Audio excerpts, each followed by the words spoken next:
नमस्कार, news point लेकर हाजिर हूं मैं राजीव। दोस्तों, राहुल गांधी जो बोलते हैं मौजूदा राजनीति में वही बात सच हो जाती है। नोटबंदी से लेकर आप याद कीजिए कि लॉकडाउन और अडानी मामले तक हर एक बात में राहुल गांधी सही साबित हुए हैं और अब एक बार फिर राहुल की बात ही सच होती नजर आ रही है। राहुल गांधी का कल ही एक वीडियो आया है जिसमें वो पूर्व राज्यपाल सत्यपाल मलिक से मोदी सरकार की नीतियों, उसके रवैये और तौर तरीकों पर बात करते हैं। इसमें राहुल कहते हैं कि जो उनके खिलाफ बोलता है उसे ईडी और सीबीआई का डर दिखाया जाता है। मुझे दिखाया, आपको भी दिखाया, ये बात दोनों कर रहे हैं आपस में। आइए पहले सुन लेते हैं राहुल गांधी की कल की ये बाइट। राहुल और सत्यपाल मलिक के बीच जो चर्चा हो रही है उस चर्चा में क्या कुछ कहा जा रहा है, जरा सुनिए। काफ़ी बहादुरी के साथ जो पुलवामा के बारे में बोला आपने, जो अदानी के बारे में बोला, किसानों के बारे में बोला, तो फिर आपको धमकाया गया, सीबीआई इंक्वायरी कराएगी, सब शुरू हो गया, पूरा इनका सिस्टम चालू हो गया। आप हैरत करेंगे, ये कानून है कि जो शिकायत करता है उसको सज़ा नहीं दी जाती है। मैंने शिकायत की जिनकी की, उनका आज तक इंटरोगेशन नहीं हुआ। मेरे यहाँ 3-3 बार आ गए, मेरे स्टाफ के लोगों के फ़ोन ले गए सीबीआई वाले। मैंने कहा भाई तुम कुछ कर लो, मेरा कुछ नहीं बिगाड़ सकते, मैं तो फ़कीर हूँ, मेरे बिना कुछ है। तो तंग आ गए वो, लेकिन करना पड़ा। फिर यही कहते थे लास्ट में, साहब नौकरी कर रहे हैं मुकदमा। वो मुझे भी यही कहते थे कि भाई अब छोड़िए, मतलब हमें दबाया जा रहा है, हमें करना पड़ रहा है, इसमें कुछ है नहीं। उनकी भी मजबूरी है, उनकी मजबूरी है, क्या करें। हम बात कर रहे हैं तो इसके बाद में आप पर भी थोड़ा आक्रमण करेंगे। जब भी हम किसी से बात करते हैं एकदम आक्रमण शुरू हो जाता है उन पे। हाँ, नहीं करेंगे, मेरे पे तो करते रहते हैं, ज़्यादा दिक्कत नहीं। आपको कोई फर्क नहीं पड़ता। थैंक यू, बहुत अच्छा लगा, हमें बहुत अच्छा लगा। Thank you. तो ये बात आप सुन रहे थे, राहुल की ये बात कल जनता के सामने आई और आज राजस्थान के प्रदेश कांग्रेस अध्यक्ष गोविंद सिंह डोटासरा और सीएम अशोक गहलोत के बेटे वैभव गहलोत के ठिकानों पर ईडी की छापेमारी हो गई। यानी राहुल गांधी ने जैसी आशंका जतलाई थी वही बात सच हो गई। आप जानते ही हैं कि राजस्थान में अगले महीने की 25 तारीख को चुनाव है और मतदान है, और कहा जा रहा है कि इस बार कांग्रेस सत्ता पर लगातार दूसरी बार आ करके इतिहास रचने की तैयारी में है। पिछले 30 साल से आपने देखा है कि वहां एक बार बीजेपी तो दूसरी बार कांग्रेस, यही होता रहा है। लेकिन 30 साल के इस चक्र को इस बार शायद कांग्रेस पार्टी तोड़ दे, ऐसा कहा जा रहा है और जनता का मिजाज भी ऐसा ही दिखाई दे रहा है। बीजेपी बहुत कोशिश कर रही है कि कांग्रेस को किसी तरह कमजोर करे, लेकिन उसकी कोई चाल यहां कामयाब नहीं हो रही है। कांग्रेस ने अपने आंतरिक मतभेद भी दूर कर लिए हैं और जनता से वो ऐसे वादे कर रही है जिसके बूते सत्ता में लौट सके कांग्रेस पार्टी, जबकि बीजेपी की न गुटबाजी खत्म हो रही है और न ही वो कांग्रेस का ठीक से मुकाबला कर पा रही है। टिकट वितरण से लेकर, और आप देख रहे हैं कि बीजेपी में टिकट वितरण से लेकर टिकट वितरण के पहले से ही बीजेपी में लगातार घमासान है और खासकर पूर्व सीएम वहां की वसुंधरा राजे सिंधिया को लेकर तो घमासान मचा हुआ है ही। अभी टिकट वितरण के बाद भी कहीं ना कहीं अंदर खाने यह बात होती है कि क्या वसुंधरा राजे सिंधिया को बीजेपी आउट कर रही है। इस बीच प्रधानमंत्री नरेंद्र मोदी राजस्थान बार बार गए, आपको याद होगा, और राजस्थान आकर के कांग्रेस को वो घेरने की कोशिश कर चुके हैं, लेकिन इसका भी कोई फायदा अभी तक नहीं हुआ। आप याद कीजिए कि मोदी लाल डायरी का जिक्र कर रहे थे और लाल डायरी का जिक्र कर कांग्रेस को फंसाना चाहते थे। क्या था वो मसला, जरा पहले मोदी जी की जुबानी सुन लेते हैं। और ये चर्चा यहां लाल डायरी की मैं क्यों कर रहा हूं, आगे जरूर उस पर चर्चा हम करेंगे, लेकिन पहले सुनिए मोदी जी को। सुना है, माताओं बहनों ने भी सुना है, उधर बच्चियों ने भी सुना है। लोग कहते हैं कि लाल डायरी में कांग्रेस के करप्शन की हर काली करतूत उसमें है। आप मुझे बताइए, इस लाल डायरी के काले राज, सुनिए, इस लाल डायरी के काले राज खुलने चाहिए कि नहीं खुलने चाहिए? सब खुल करके बाहर आना चाहिए कि नहीं आना चाहिए? हिसाब चुकता होना चाहिए कि नहीं होना चाहिए? बेईमानों को सजा होनी चाहिए कि नहीं होनी चाहिए? अब मुझे बताइए, क्या कांग्रेस सरकार लाल डायरी के राज खुलने देगी क्या? सामने आने देगी क्या? अगर ये सच जानना है तो कौन चाहिए? ये कौन चाहिए? भाजपा सरकार ला। तो लाल डायरी के राज खुलने चाहिए कि नहीं खुलने चाहिए? आप याद कीजिए, ये महीना भर पहले की बात है। प्रधानमंत्री नरेंद्र मोदी, लगभग महीने भर पहले की बात है, प्रधानमंत्री नरेंद्र मोदी वहां थे राजस्थान में और ये लाल डायरी का जिक्र कर रहे थे। लेकिन उनके बाद जब 10 दिन बाद मल्लिकार्जुन खड़गे कांग्रेस के अध्यक्ष पहुंचे तो उन्होंने इस लाल डायरी के राज जो है खुलने चाहिए कि नहीं खुलने चाहिए, उन्होंने खोल कर रख दिया। उन्होंने क्या कुछ कहा था? मल्लिकार्जुन खड़गे ने उस समय कह दिया कि आप लाल पीली काली कोई डायरी नहीं दिखा पाएंगे। उस डायरी में यही लिखा है कि इस डायरी में लिखा है कि राजस्थान में एक बार फिर कांग्रेस अपनी सरकार बनाएगी। चलिए एक बार सुन लेते हैं मल्लिकार्जुन खड़गे साहब को। भाइयों, मोदी जी आके एक भाषण किए थे यहाँ पर। उन्होंने क्या कहा था कि भाई यहाँ पर लाल डायरी मिली है और लाल डायरी मिली है, उसमें क्या क्या घोटाला है मैं बताऊंगा। उन्होंने कहा, साहब वो लाल डायरी में क्या लिखा है आपको मालूम? लाल डायरी में लिखा है कि आने वाले चुनाव में कांग्रेस पार्टी राजस्थान में अपनी सरकार बनाएगी। उस डायरी में लिखा है फिर से कांग्रेस आएगी। तो अगर चाहते हैं तो वो लेके जाओ, देखो और एक बार। अरे जो काम हम कर रहे हैं उस काम को देखिए। तुम्हारी लाल डायरी है, पीली डायरी है, काली डायरी है, वो लेके क्या करते हैं? हमने जो काम किया उधर देखो, लेकिन उसकी टीका तो आप नहीं कर सकते।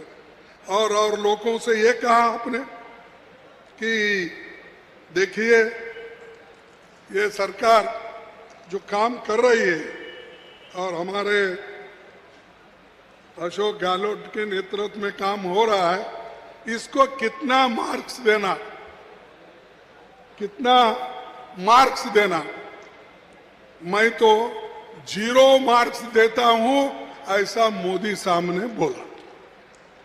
मैं पूछता हूं, 0 मार्क आप दे रहे हैं, क्या इसके लिए दे रहे हैं कि किसानों को जो हमने फायदा पहुंचाया, उनका कर्ज माफ किया, इसीलिए आप 0 मार्क देना चाहते हो? और उसके अलावा भी आपने जो लोगों को ये कहा कि ये सरकार कुछ काम नहीं की, इसको तो मैं 0 मार्क्स देता हूं, उन्होंने बार बार कहा। तो इसीलिए भाइयों, जो काम हमने किए हैं। तो दोस्तों, लाल डायरी की बात तो चाहे मल्लिकार्जुन खड़गे हों या कोई और कांग्रेस नेता, इस बार सबके तेवर ऐसे ही तीखे हैं। खुद सीएम अशोक गहलोत ने कह दिया है कि ईडी के छापे से कांग्रेस को ही फायदा होगा। ईडी की चर्चा हम कर रहे हैं थोड़ी देर पहले से, और गहलोत ने कहा कि जहां जहां चुनाव होते हैं वहां ईडी छापे डालती है। चुनाव हम जीतते हैं, कर्नाटक में छापे डाले गए, चुनाव हम जीते, छत्तीसगढ़ में छापे डाले गए, चुनाव हमने जीता। सीएम गहलोत ने कहा है कि राजस्थान में सरकार रिपीट होने का माहौल बन चुका है, यानी कांग्रेस फिर से आ रही है। इससे पहले सोशल मीडिया प्लेटफॉर्म एक्स पर भी अशोक गहलोत ने आज जो कुछ लिखा है आपके सामने रखता हूं। अशोक गहलोत ने लिखा कि प्लान ई भाजपा का प्लान ABCD सब फेल होने के बाद अब प्लान ई ही शेष रह गया है। इसीलिए ईडी को चुनावी टिड्डी दल की तरह इस्तेमाल करके जिस भी राज्य में भाजपा की हार सुनिश्चित हो वहां जीतने वाले दलों की फसल खराब करने की कोशिश करने भेज देते हैं ईडी को। कल राजस्थान की महिलाओं को 2 गारंटियां दी तो आज ईडी को भेज दिया। अभी तो 5 गारंटियां और देने जा रहे हैं। परसों तक ईडी वालों की संख्या कम ना पड़ जाए, ये कह रहे हैं कि क्योंकि अभी 2 ही गारंटी दी है, अभी 5 और देनी है और 5 देते देते कहीं आपके सामने मोदी जी ईडी की संख्या, ईडी वालों की संख्या ना कम पड़ जाए। तो एक तरफ जहां अशोक गहलोत अपनी बात रख रहे हैं, वहीं दूसरी तरफ सचिन पायलट ने आज दिल्ली में कांग्रेस मुख्यालय में प्रेस कॉन्फ्रेंस करके मोदी और जांच एजेंसियों पर बड़ा हमला बोला है। जरा सुनिए। हम सबको प्रेरणा लेनी चाहिए, मैं समझता हूं राहुल गांधी जी से। उनके ऊपर भी नाना प्रकार के केस थोपे गए, ईडी ने कई बार उनको बुलाया, हर बार वो पेश हुए, अपनी बात को रखा। इसलिए कांग्रेस के नेताओं कार्यकर्ताओं को डरने की कोई जरूरत नहीं है। हम लोग ये चुनाव मजबूती से लड़ेंगे और चुनाव जीतेंगे। तो ये जो कोशिश की गई है आज के दिन कि चुनाव से ठीक पहले जब मॉडल कोड ऑफ कंडक्ट लगा हुआ है तब आप इस प्रकार की कार्रवाई कर रहे हैं, तो ये बात सब लोग समझ रहे हैं कि कार्रवाई क्यों करनी पड़ रही है। अगर वो चुनाव जीत रहे होते, बहुमत की तरफ बढ़ रहे होते, तो शायद इस प्रकार की कार्रवाई होती। तो जो टाइमिंग है, जो इंटेंट है, जो ऑब्जेक्टिव है, वो संदिग्ध है, सस्पिशियस है। और ये पहली बार नहीं हो रहा है कि इलेक्शन गोइंग स्टेट के अंदर इस प्रकार की कार्रवाई की जा रही है। जो टॉप लीडर्स हैं उनको टारगेट किया जाता है, स्पेसिफिकली टारगेट किया जाता है। और जब चुनाव खत्म हो जाता है तो वो खबरें जब सुर्खियों से हट जाती हैं तो उसका कुछ अता पता रहता नहीं, उन केसेस का, उन आरोपों का, उन छापों का, उन नोटिस का, उन समन्स का। तो पॉलिटिकल टूल की तरह इसको इस्तेमाल किया जा रहा है। इस बात को जनता भी देख रही है, राजस्थान की और देश की भी। इसलिए जब जब मैं समझता हूं रूलिंग डिस्पेंसेशन जो दिल्ली में है, जब अपने आप को कमजोर पाती है तो इस प्रकार की एजेंसीज का वो पूरा सहायता लेकर अपना हित साधने में लग जाती हैं। ये एक बहुत गलत तो सुन रहे थे आप यहां सचिन पायलट को। कांग्रेस नेताओं के ऐसे बयान सुनकर यही समझ आ रहा है दोस्तों कि राहुल गांधी के डरो मत के नारे को सबने अपना हथियार बना लिया है। बीजेपी को कांग्रेस से ऐसे तीखे जवाब की उम्मीद नहीं रही होगी। गहलोत ने बीजेपी पर करारा तंज कसा है कि परसों तक ईडी वालों की संख्या कहीं कम न पड़ जाए। अभी इससे इनके बयान से पहले आप सुन चुके हैं। यानी बीजेपी जितना जांच एजेंसियों का दबाव बनाएगी, कांग्रेस उतनी सख्ती से, तेजी से पलटवार करेगी। और वहीं दूसरे नेता दिल्ली में बैठकर जो बातें कह रहे हैं आप अभी सुन ही रहे थे, यानी कि सचिन पायलट। तो अशोक गहलोत हो या सचिन पायलट हो, उधर अशोक गहलोत राजस्थान में, सचिन पायलट इधर, और इनके जो प्रदेश अध्यक्ष हैं और अशोक गहलोत के बेटे, इनके घर पर ईडी की छापेमारी, इनकी ठिकानों पर ईडी की छापेमारी क्या कुछ कहती है। पहले आप लाल डायरी के नाम से डराने की कोशिश कर रहे थे, लाल डायरी की पोल खोलकर रख दी मल्लिकार्जुन खड़गे ने। तो बहुत कुछ है इस चर्चा में जिसको समझने की हम कोशिश करेंगे कि क्या आखिर राहुल गांधी, और जो बात राहुल गांधी और सत्यपाल मलिक कर रहे थे उसमें भी ईडी सीबीआई की बात हो रही थी कि हम जैसे ही मुंह खोलते हैं एक ईडी वाला या सीबीआई वाला आ जाता है। तो दोस्तों आइए आज न्यूज पॉइंट में बात करेंगे कि क्या कांग्रेस के तेवर के आगे बीजेपी हैरान परेशान हो गई है, क्या राहुल की सारी बातें सच हो रही हैं।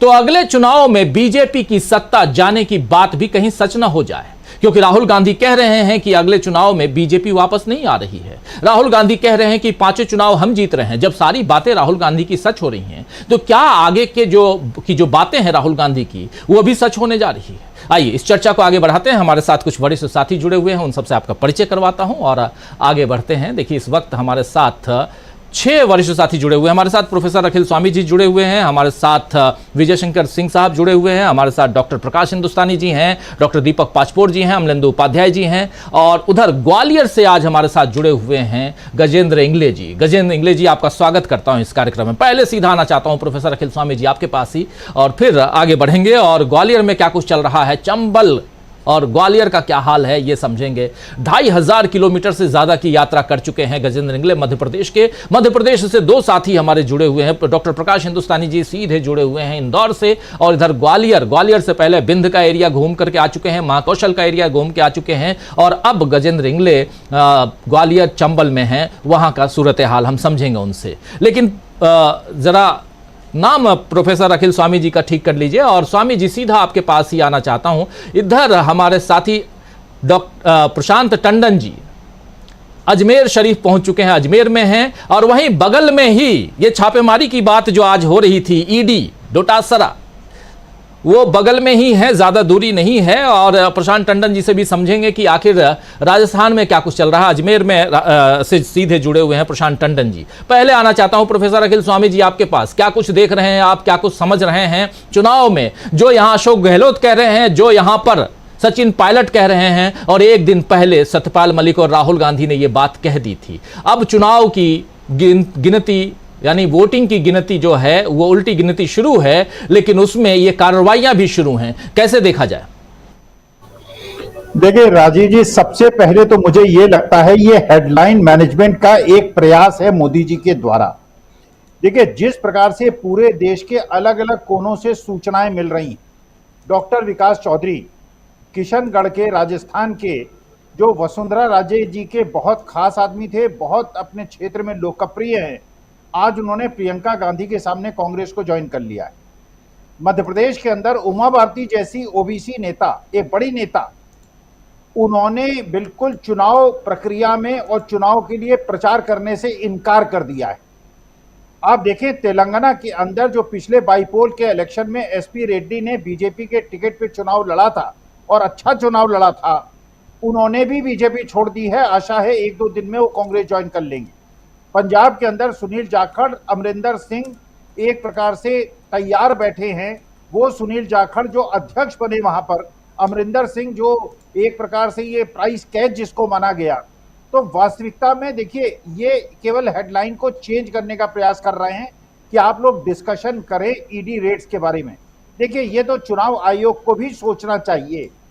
इतने साल के बाद अचानक चुनाव प्रक्रिया शुरू होने के बाद अगर बड़े बड़े नेताओं को, अशोक गहलोत को, गोविंद सिंह डोटासरा को, और गोविंद सिंह डोटासरा को आज मैंने सुना, उन्होंने जो उनके घर के बाहर जब रेड चल रही थी, बाहर बहुत सारे लोग बैठे थे, बाहर निकले, उन्होंने कहा कि आप लोग शांति से बैठे रहिए, ये लोग अपने कार्य को करने आए हैं, इनकी कोई जिम्मेदारी है, कोई परेशान नहीं कर रहे हैं, आप शांतिपूर्वक बैठिए, ये लोग जब चले जाएंगे बैठ के हम आपसे बात करेंगे। क्योंकि देखिए ये एक प्रकार का ये मैसेज देने का प्रयास कर रहे हैं कि अगर कोई उपद्रव हो, क्योंकि जनता में अगर आक्रोश उभरता है तो इनको एक माइलेज पॉइंट मिलता है, लेकिन इनको ये लग गया। और मुझे तो देखिए ये भी राजीव जी बताया गया, मोदी जी को देखिए वास्तविकता ये है कि 2024 अभी विधानसभा के चुनाव को थोड़ी देर के लिए अलग रखते हैं, 2024 में अगर क्लियर मेजॉरिटी बीजेपी को नहीं मिली तो मोदी जी प्रधानमंत्री नहीं बनेंगे। मोदी जी की ये स्ट्रेटजी है कि या तो हमें क्लियर मेजॉरिटी मिले वरना 150 सीटें मिले। ऐसा ना हो कि कहीं नितिन गडकरी या राजनाथ सिंह जैसे नेताओं को मौका मिल जाए कि कुछ 40-50 लोगों को इकट्ठा करके मोदी जी को दरकिनार करके वो प्रधानमंत्री बनने की कोशिश करें। तो मेरे ख्याल से मोदी जी डायरेक्टली इनडायरेक्टली ये कोशिश कर रहे हैं किस प्रकार से कांग्रेस एक बड़ी पार्टी बन के उभरे और कांग्रेस का ही नेता बने। अब उत्तर प्रदेश की भी आपको सूचना मिली होगी, अजय राय ने किस प्रकार से मोहम्मद आजम खान से मिलने का प्रयास किया, प्रशासन ने नहीं मिलने दिया, और जिस प्रकार से बहन मायावती को भी एक प्रकार का इनविटेशन दिया गया है कि आइए पुरानी पार्टी में आइए और हम आप मिलजुल के हम काम करते हैं। तो देखिए समय का पहिया बहुत तेजी से चल रहा है। सतपाल मलिक जिनका एक बहुत बड़ा जनाधार है और बड़े ईमानदार नेता हैं, किसान नेता है, हल अपने हाथ से उन्होंने जोता है, तो एक किसानों का जो प्रतिनिधित्व है जो कल सतपाल मलिक ने प्रदर्शित किया, राहुल गांधी उनसे मिले, तो मुझे ऐसा लगता है मोदी जी का। लेकिन मेरे को एक चीज का अफसोस जरूर है, ये राजनीति के चाहे कुछ भी चाहें, जो अधिकारी ऐसा कर रहे हैं, जो बिना प्रामा फेसाई कोई एविडेंस होने के बाद भी अगर इस प्रकार की रेड कर रहे हैं, इनको एक आत्मचिंतन करना चाहिए। देश की जनता का भरोसा अधिकारियों के ऊपर होता है, उन्हीं के ऊपर सब विश्वास करते हैं। अगर इस प्रकार से पक्षपातपूर्ण और राजनीतिज्ञों के इशारे पे ये काम करेंगे, अपना मेरुदंड नहीं दिखाएंगे, तो मेरे देश की जो पूरी परंपरा है और जो पूरा आधार है वो टूट जाएगा।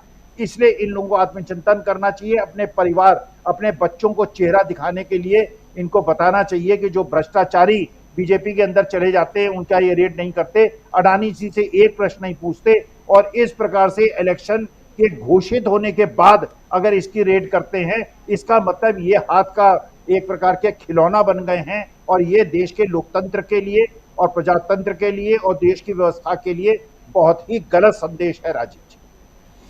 तो देश के लोकतंत्र के लिए, प्रजातंत्र के लिए जिस हिसाब से भी कहें तो ये बहुत गलत संदेश है। बात कर रहे हैं दोस्तों आज के डेवलपमेंट की। बहुत सारी चीजें, चुनाव का वक्त है, डेवलपमेंट ही डेवलपमेंट है, बहुत सारी चीजें, बहुत कुछ हमारे साथ जुड़े हुए हैं। उधर अजमेर से सीधे प्रशांत टंडन जी, उधर ग्वालियर से सीधे गजेंद्र इंगले जी, दो साथी हमारे महत्वपूर्ण अलग अलग जगहों से, इन सब के पास आएंगे। इन सब का स्वागत करता हूं और स्वागत इस्तकबाल आप तमाम दोस्त साथी शुभचिंतक आप सबका जो अब तक जुड़ चुके हैं, जुड़ने वाले हैं इस कार्यक्रम में। और आज चर्चा राजस्थान से लेकर मध्य प्रदेश तक तो होगी ही, उसके साथ साथ ईडी सीबीआई को लेकर इधर दिल्ली में कल बात होती है।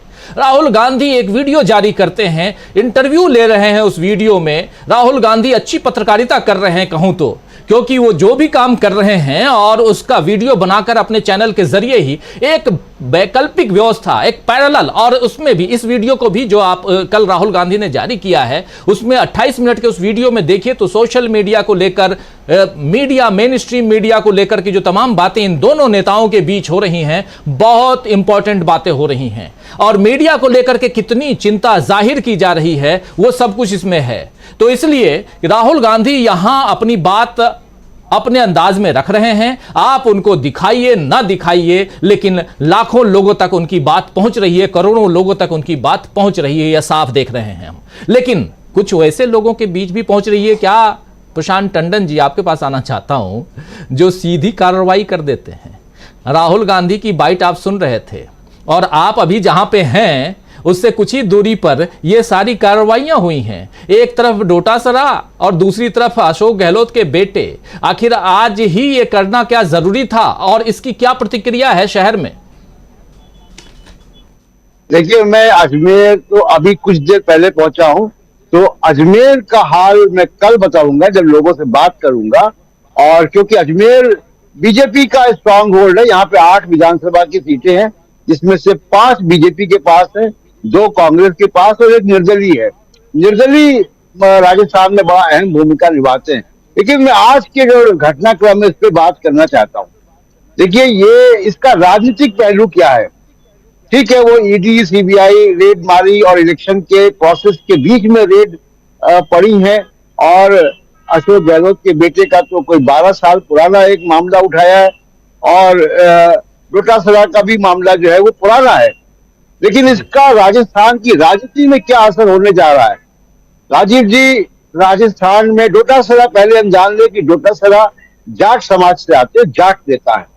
गोविंद सिंह डोटासरा जाट नेता है और उभरते, हाँ, और वो बड़े जाट नेता, उभरते हुए जाट नेता है। राजस्थान में 50 से 60 सीटों पे, और खासकर मारवाड़ और सिखावटी रीजन में जाट बाहुल इलाके हैं, और 50 से 60 सीटों को प्रभावित करते हैं ये सीटें। इस वक्त की विधानसभा में 33 एमएलए जाट समुदाय से आते हैं।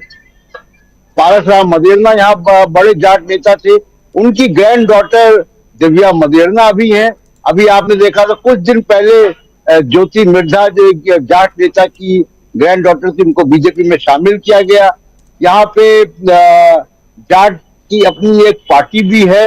तो जाट समुदाय को छेड़ने का काम इस ईडी रेड के जरिए हो गया है, मुझे लगता है, और इसकी सुगबुगाहट जरूर मिलेगी, क्योंकि यहाँ पे जाट बाहुल इलाकों में इसकी प्रतिक्रिया होना बहुत संभव है। बीजेपी खुद भी जाट की राजनीति करती है। वसुंधरा राजे सिंधिया अपने आप को जाट की बहू बताती हैं। तो ये जो संदेश है ईडी की, उसकी जो राजनीति जो कल के बाद यहाँ पे दिखाई देगी राजीव जी, वो बीजेपी के लिए शायद नुकसान का सौदा न हो जाए। ये बड़ा सोचने का विषय है इस वक्त। राजीव जी। जी, बहुत बड़ी बात आप कह रहे हैं, लेकिन एक बात आपसे जरूर पूछना चाहूंगा कि ये जो कुछ आज हो रहा है चुनाव के वक्त, प्रशांत टंडन जी, ईडी की कार्रवाई क्या मायने रखती है कांग्रेस के अगर हिसाब से देखा जाए? बीजेपी तो चाहती है इसका फायदा उठाना, लेकिन अगर आप चूंकि घूम रहे हैं, कल आप कहीं और थे, आज सवाई माधोपुर में थे और आज आप यहां पहुंच गए हैं, अजमेर पहुंच गए हैं, जरा आपसे समझना चाहता हूं कि क्या इसका असर धरातल पे, धरती पे, ग्राउंड जीरो पे है क्या? कि आप कार्रवाई, कभी आप लाल डायरी की बात करते हैं, कभी आप कोई और कार्रवाई करते हैं, कभी छापेमारी करते हैं, और आज जो कुछ हो रहा है, क्योंकि ठीक 29वें दिन वोटिंग है, उस हिसाब से भी। जी जी, देखिए यहाँ पे अशोक गहलोत बराबर की टक्कर में है। ये जरूर अजमेर बीजेपी का इलाका है, यहाँ मैं बात करूंगा लोगों से, लेकिन जब पीछे मैं घूम कर आया हूँ, अभी आप बात कर रहे थे सवाई माधोपुर की। सवाई माधोपुर बड़ी रोचक सीट है राजीव जी। ये राजस्थान की स्विंग सीट है। इसके बारे में माना जाता है कि सवाई माधोपुर जो जीतता है वो जयपुर पहुंचता है। इस वक्त वहां पे एमएलए कांग्रेस के हैं दानिश अबरार। बीजेपी ने पैराशूट से किरोड़ीलाल मीणा को उतारा है और एक रिबल कैंडिडेट वहां पे उभर रही है, आशा मीणा। पिछली बार वहां से वो हार गई थी बीजेपी के टिकट पर, और आज हम लोग सुबह जब वहां से निकले हैं तो आशा मीणा रणथंभौर के किले के अंदर एक गणेश मंदिर है और वहां वो दर्शन करने गई, और दर्शन करने के बाद उन्होंने अभी नामांकन तो दाखिल नहीं किया है, अभी जब नोटिफिकेशन होगा तब हो सकता है करेंगी वो, लेकिन आज उन्होंने अपने दफ्तर का इनॉग्रेशन कर दिया है। अपने इलेक्शन ऑफिस का विधिवत आज उन्होंने उद्घाटन कर दिया और अपने सोशल मीडिया पर उसकी तस्वीरें डाल दी हैं। तो अब आप ये मान के चले कि सवाई माधोपुर में बीजेपी का किरोड़ीलाल मीणा को अपने ही मीणा समाज से एक ताकतवर रिबेल कैंडिडेट मिल रहा है। तो ये सब देखिए, पूरे राजस्थान में जितने जगह हम घूम रहे हैं, गहलोत साहब युवाओं में बड़े पॉपुलर है, उनकी स्कीम बड़ी पॉपुलर है, खासकर उनकी हेल्थ स्कीम पॉपुलर है, किसानों के बीच वो लोकप्रिय हैं। और ये जो बीजेपी की कार्रवाई है ईडी की, मुझे लगता है कि इससे फायदा कांग्रेस को ज्यादा होगा, क्योंकि थोड़ा सा और मैं अगर इसका परिप्रेक्ष्य बताऊं कि यहाँ पे देखिए हनुमान बेनीवाल की अपनी एक पार्टी है। हनुमान बेनीवाल भी जाट देता है। पिछली बार वो एनडीए 2019 के चुनाव में वो एनडीए के साथ मिलकर चुनाव लड़े थे और वो लोकसभा पहुंचे थे, लेकिन उसके बाद उन्होंने इस्तीफा दिया। किसान आंदोलन में वो एनडीए के बाहर चले गए। अब वो बीजेपी के साथ भी नहीं है, कांग्रेस के साथ भी नहीं है।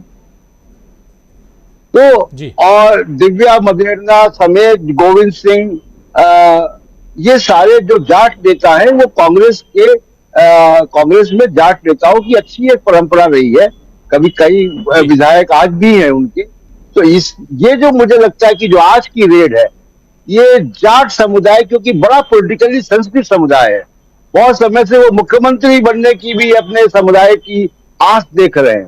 पारस राम मदेरणा एक बड़े मुख्यमंत्री के कैंडिडेट थे, जिनकी ग्रैंड डॉटर दिव्या मदेरणा अभी कांग्रेस में है। और तो इसलिए मुझे लगता है कि ये जो जाट समुदाय में इसका बहुत निगेटिव संदेश जाएगा आज की रेड से।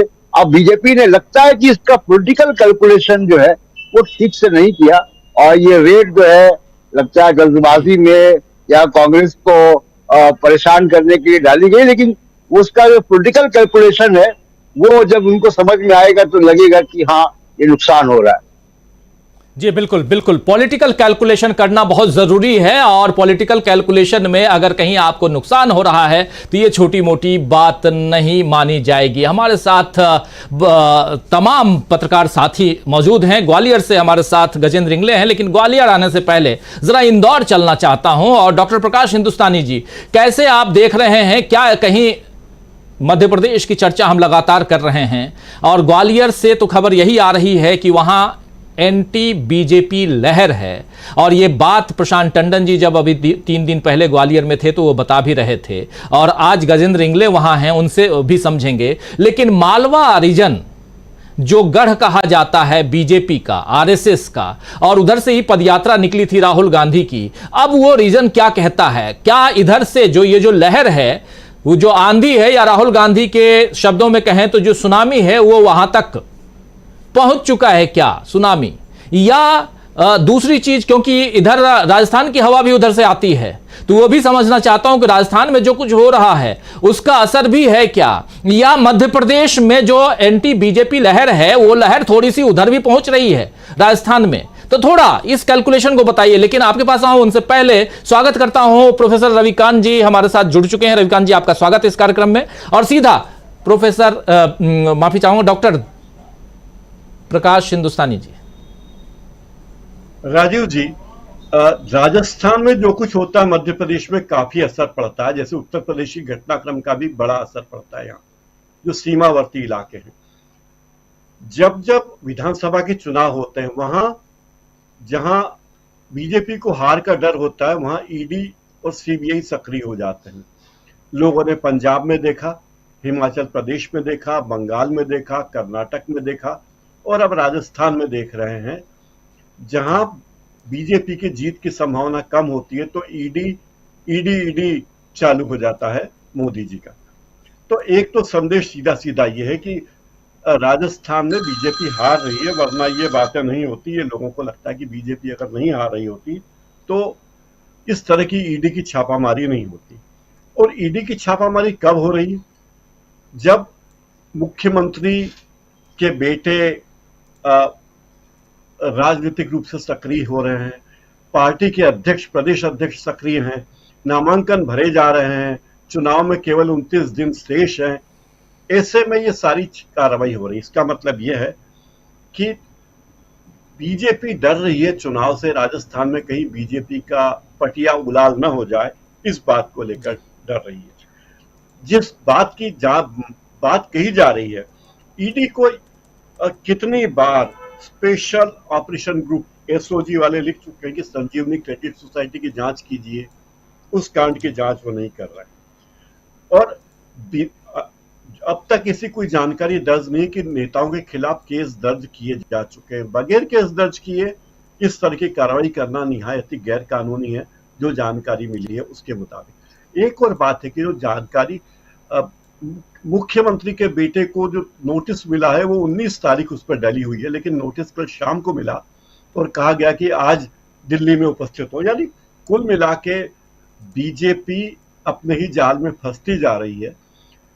आज खूबी ये हुई कि एक तरफ अशोक गहलोत मुख्यमंत्री ने अपनी पत्रकार वार्ता की और सचिन पायलट ने दिल्ली में पत्रकारों से बातचीत की, तो ये भ्रम भी दूर कर दिया कि सचिन पायलट अलग है और अशोक गहलोत अलग जा रहे हैं। DK शिव कुमार और उनके साथियों पर जैसे छापे पड़े थे, उससे स्पष्ट है कि बीजेपी का हाल राजस्थान में अच्छा नहीं है। बाकी राज्यों में तो अच्छा नहीं है, लेकिन राजस्थान में भी अच्छा नहीं है, ये बात स्पष्ट लग रही है। मध्य प्रदेश की बात करें तो मध्य प्रदेश में उमा भारती ने चुनाव प्रचार से पल्ला झाड़ लिया है। ये वो उमा भारती हैं जो केंद्र में मंत्री रही हैं, मध्य प्रदेश में मुख्यमंत्री रही हैं और कांग्रेस की 10 साल पुरानी सरकार को उखाड़ फेंकने के लिए जिम्मेदार रही। उन्होंने कांग्रेस की 10 साल पुरानी सरकार को न केवल हटाया बल्कि 3/4 से ज्यादा सीटें जीती थी। ऐसी नेता हैं। तो उन्होंने 2003 में उन्होंने बीजेपी की सरकार बनाई थी। आप देखिए कि ऐसे नेता ने जो इशारे किए हैं, उन्होंने इशारे किए हैं केंद्र की सरकार की ओर कि हमें अवलोकन करना चाहिए हमने क्या क्या बातें की थी और वो कर पाए या नहीं। तो इसका मतलब ये कि काफी गंभीर मुद्दा है। उमा भारती फिर बिदक चुकी हैं। दूसरी बात, उमा भारती ने कहा कि धार की भोजशाला का जिक्र उन्होंने किया, और मैं पहले इस कार्यक्रम में बोल चुका हूं कि अगले लोकसभा चुनाव के पहले धार की भोजशाला का मुद्दा फिर उठेगा। ये वैसा ही मुद्दा है जैसा कि अयोध्या का मुद्दा उत्तर प्रदेश में है। मध्य प्रदेश में इस तरह के सांप्रदायिक उन्माद को पैदा करके बीजेपी लोकसभा में अपना वोट बेस बढ़ाने की कोशिश करेगी, तो उसकी पूरी तैयारियां हो रही हैं। तो परिदृश्य में बहुत सारी चीजें हैं। मध्य प्रदेश मालवा निमाड़ की बात करें तो यहाँ बगावत के सुर दोनों पार्टियों में है, बीजेपी में भी है, कांग्रेस में भी है, बसपा में भी और जायस में भी बगावत है। लेकिन कांग्रेस में बगावत इतनी ज्यादा है, इसका कारण साफ साफ लोगों को यह लगता है कि लोगों को यह लगने लगा कि कांग्रेस की सरकार बन रही है और अगर उन्हें टिकट मिला तो हो सकता है वो मंत्री बन जाए। जैसे इंदौर की ही बात करें तो इंदौर के अश्विन जोशी 3 बार के विधायक हैं, 2 बार से वो नहीं जीत पाए, उन्हें टिकट नहीं मिला तो वो बहुत नाराज है। उन्होंने कहा कि मुझे टिकट नहीं मिला।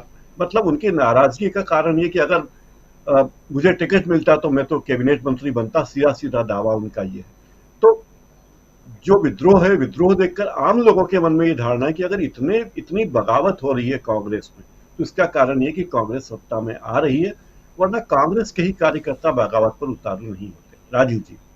जी बिल्कुल बिल्कुल, बहुत सारी बातें, ईडी की कार्रवाई उधर चल रही है और इधर चुनाव का बिगुल बज चुका है और उसकी उल्टी गिनती शुरू हो चुकी है। और साथ साथ सारी पार्टियां, खासकर इन हिंदी पट्टी में आमने सामने बीजेपी और कांग्रेस है। मध्य प्रदेश में बीजेपी ने कांग्रेस से अपनी सरकार, कांग्रेस की सरकार छीन ली थी। वही हाल जैसा कि कर्नाटक में हुआ था। लेकिन दूसरी तरफ उधर अशोक गहलोत कह रहे हैं कि आपने जहां जहां छापेमारी करवाई वहां वहां आपकी सरकार चली गई।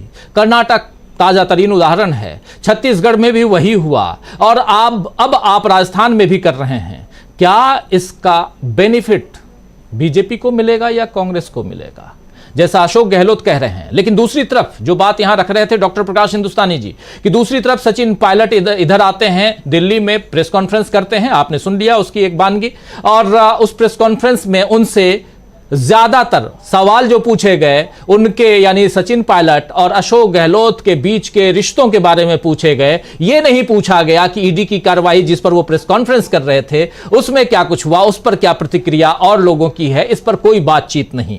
तो देखिए, लोगों का इंटरेस्ट, पत्रकारों का इंटरेस्ट क्या है ये भी आप समझ सकते हैं। इसीलिए तो राहुल गांधी कह रहे हैं कि पैरेलल, यानी एक वैकल्पिक मीडिया तैयार करो, और वो तैयार हो भी रहा है, जिसमें हम लोग भी हैं, बात कर रहे हैं।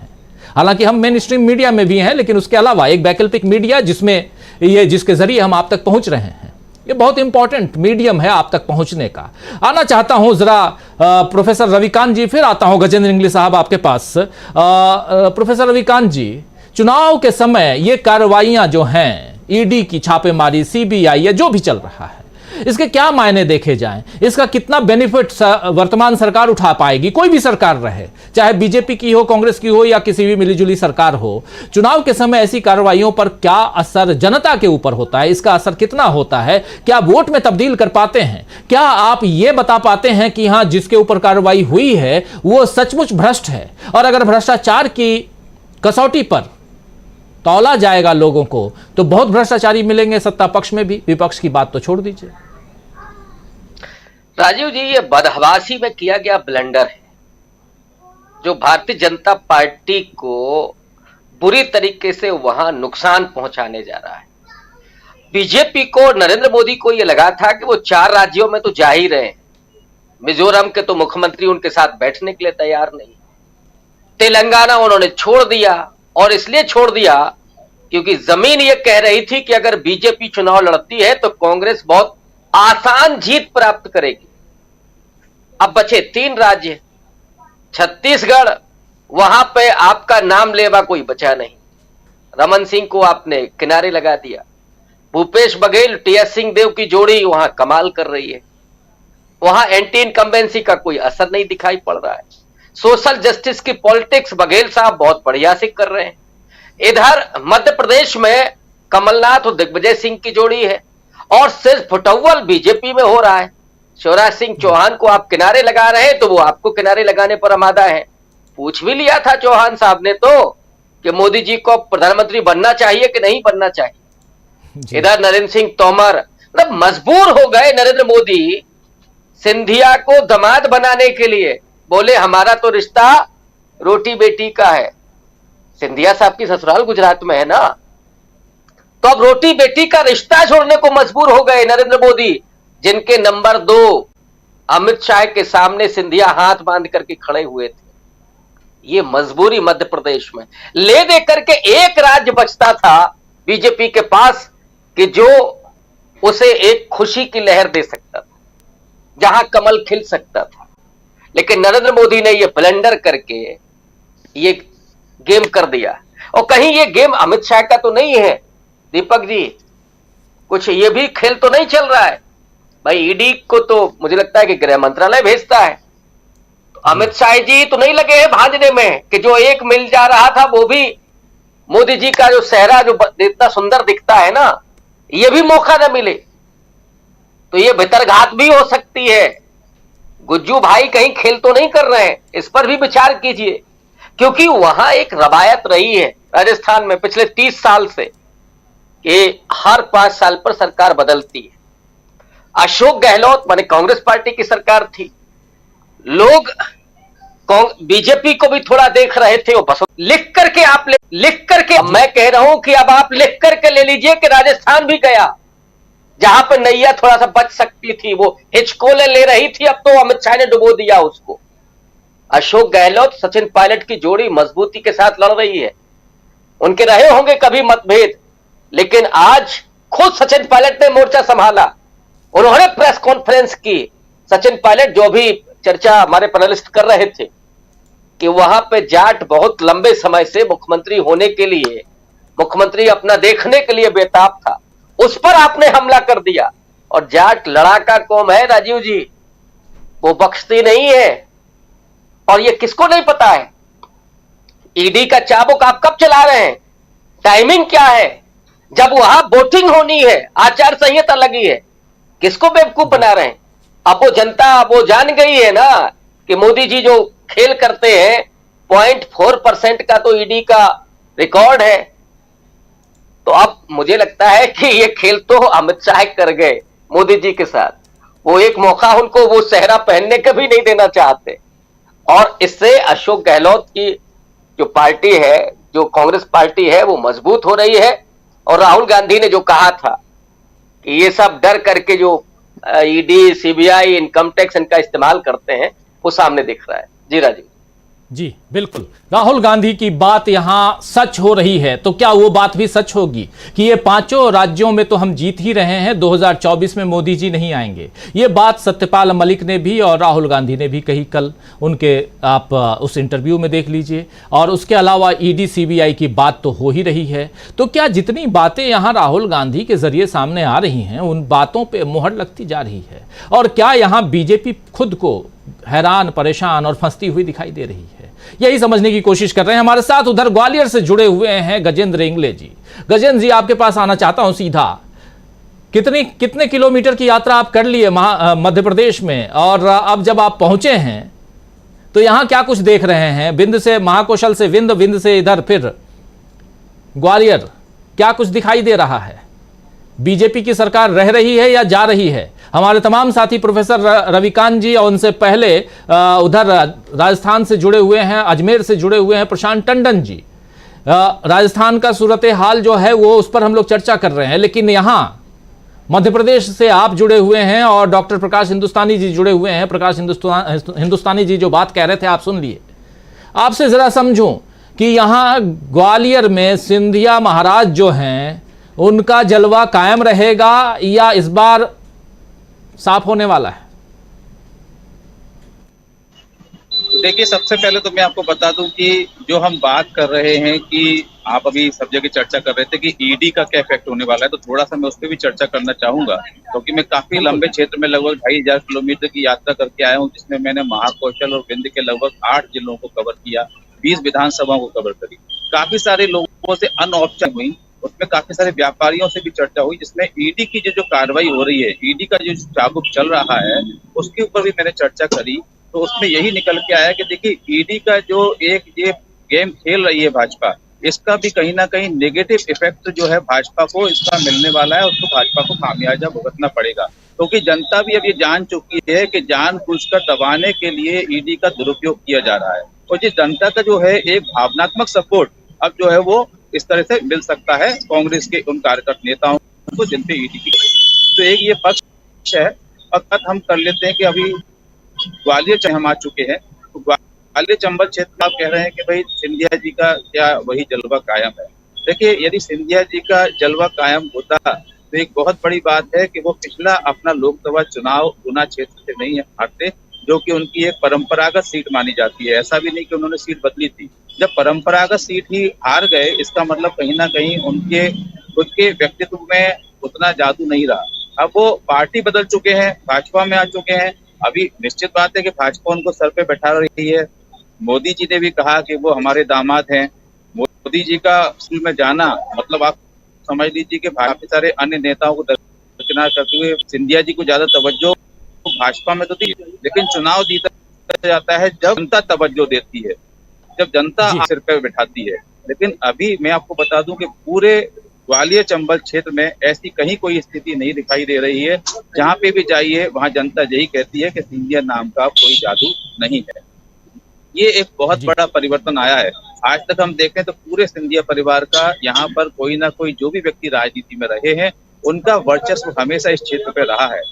तो यहाँ एक बहुत बड़ा परिवर्तन यहाँ देखने को मिल रहा है। यदि हम बात करें सिंधिया के वर्चस्व की, अब यहाँ मैं एक सीट की बात और करना चाहूंगा, क्योंकि यहाँ ग्वालियर में एक सीट है दिमनी सीट।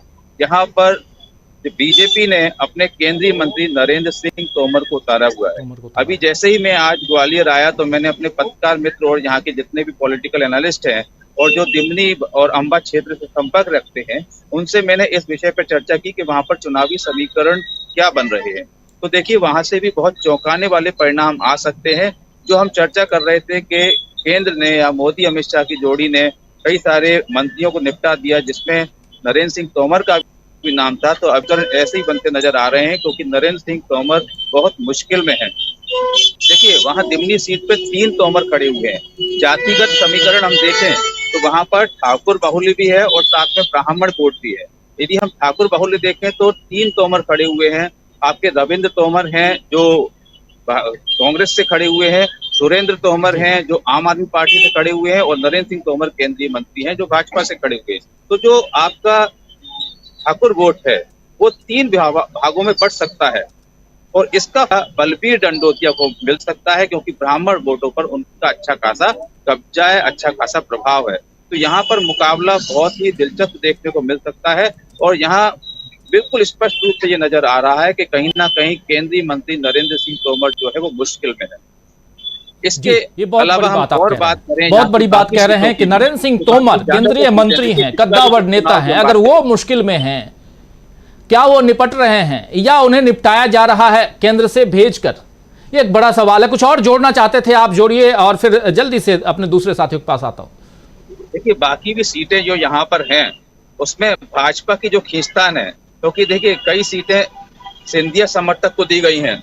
अब जैसे हम भितरवार सीट की ही बात करें तो भितरवार सीट में भी मोहन राठौर जो सिंधिया समर्थक हैं उनको सीट दी गई है, जबकि लाखन सिंह जो हैं जो कांग्रेस के वहां से कद्दावर नेता हैं, हमेशा विधायक रहे हैं, अभी कमलनाथ की सरकार में मंत्री भी थे, तो वहां वो ऑलरेडी मजबूत पोजीशन में हैं। अब उनके विरुद्ध भी मोहन सिंह राठौर को एक कमजोर प्रत्याशा जा रहा है। तो ऐसी कई सीटें हैं जहां पर ऐसा दिख रहा है कि कांग्रेस जो है बहुत मजबूत पोजीशन में है। तो जिस तरह से पिछली अपन देखें चुनाव में 34 में से 26 सीटें कांग्रेस को मिली थी, वही मजबूत स्थिति में कांग्रेस दोबारा से इस क्षेत्र में आने वाली है। जी जी जी ग्वालियर चंबल की बात, 34 सीटें ग्वालियर चंबल में और इन 34 सीटों में से मैक्सिमम सीटें इस दफा भी, इस बार भी अगर कांग्रेस के खाते में जाती हुई दिखाई दे रही हैं तो ये छोटा मोटा एरिया नहीं है 34 सीटों का के साथ। और इसका क्या कुछ असर आगे पड़ेगा वो भी हम देखेंगे। अलग अलग हिस्सों में बटा हुआ मध्य प्रदेश, महाकौशल का एरिया, विंध्य का एरिया, ग्वालियर चंबल का एरिया, मध्य भाग, मालवा निमाड़, ये तमाम मालवा निमाड़ से जुड़े हुए हैं हमारे साथ डॉक्टर प्रकाश हिंदुस्तानी जी, और हम चर्चा कर रहे हैं अलग अलग चुनावी राज्यों के चुनावी मुद्दों पर। लेकिन उसके साथ कुछ ऐसी बातें जो यहाँ राहुल गांधी से रिलेट करती हैं और कहीं ना कहीं राहुल गांधी की कही हुई बातों को वहां सच भी साबित करती हैं। जरा आना चाहता हूं डॉक्टर दीपक पाचपोर जी आपके पास, छत्तीसगढ़ में बैठे हुए हैं आप, वहां भी ईडी की खूब कार्रवाई हुई, खूब हम लोगों ने चर्चा की। पिछले 5 साल में 200 से ज्यादा कार्रवाई और भी पिछले दिनों भी हुई हैं, कितनी सारी ढेरों कार्रवाइयां हुई हैं आपने देखा।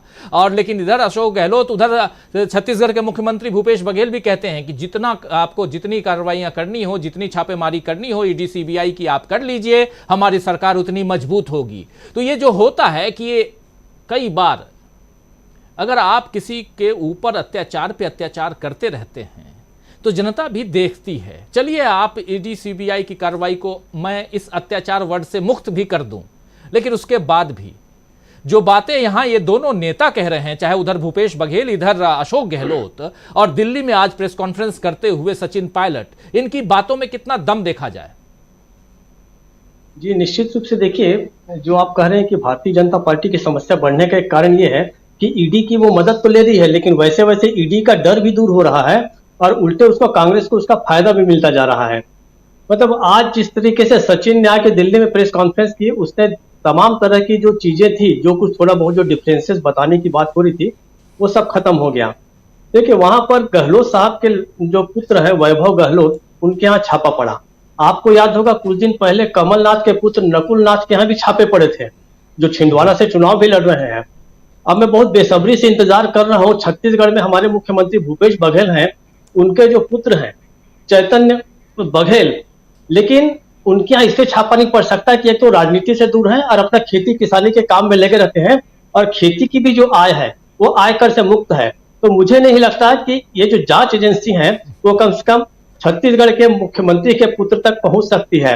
लेकिन अगर ऐसा होता है, आप देखिए छत्तीसगढ़ में इतने छापे पड़ चुके हैं, एक बार किसी ने काउंट किया था कि 200 से ज्यादा छापे अलग अलग केंद्रीय जांच एजेंसियों के पड़ चुके हैं, और भूपेश बघेल जैसे व्यक्ति को यह कहना पड़ा कि हमारे राज्य में केंद्रीय जांच एजेंसियों के अधिकारी तो कुत्ते बिल्ली जैसे घूम रहे हैं।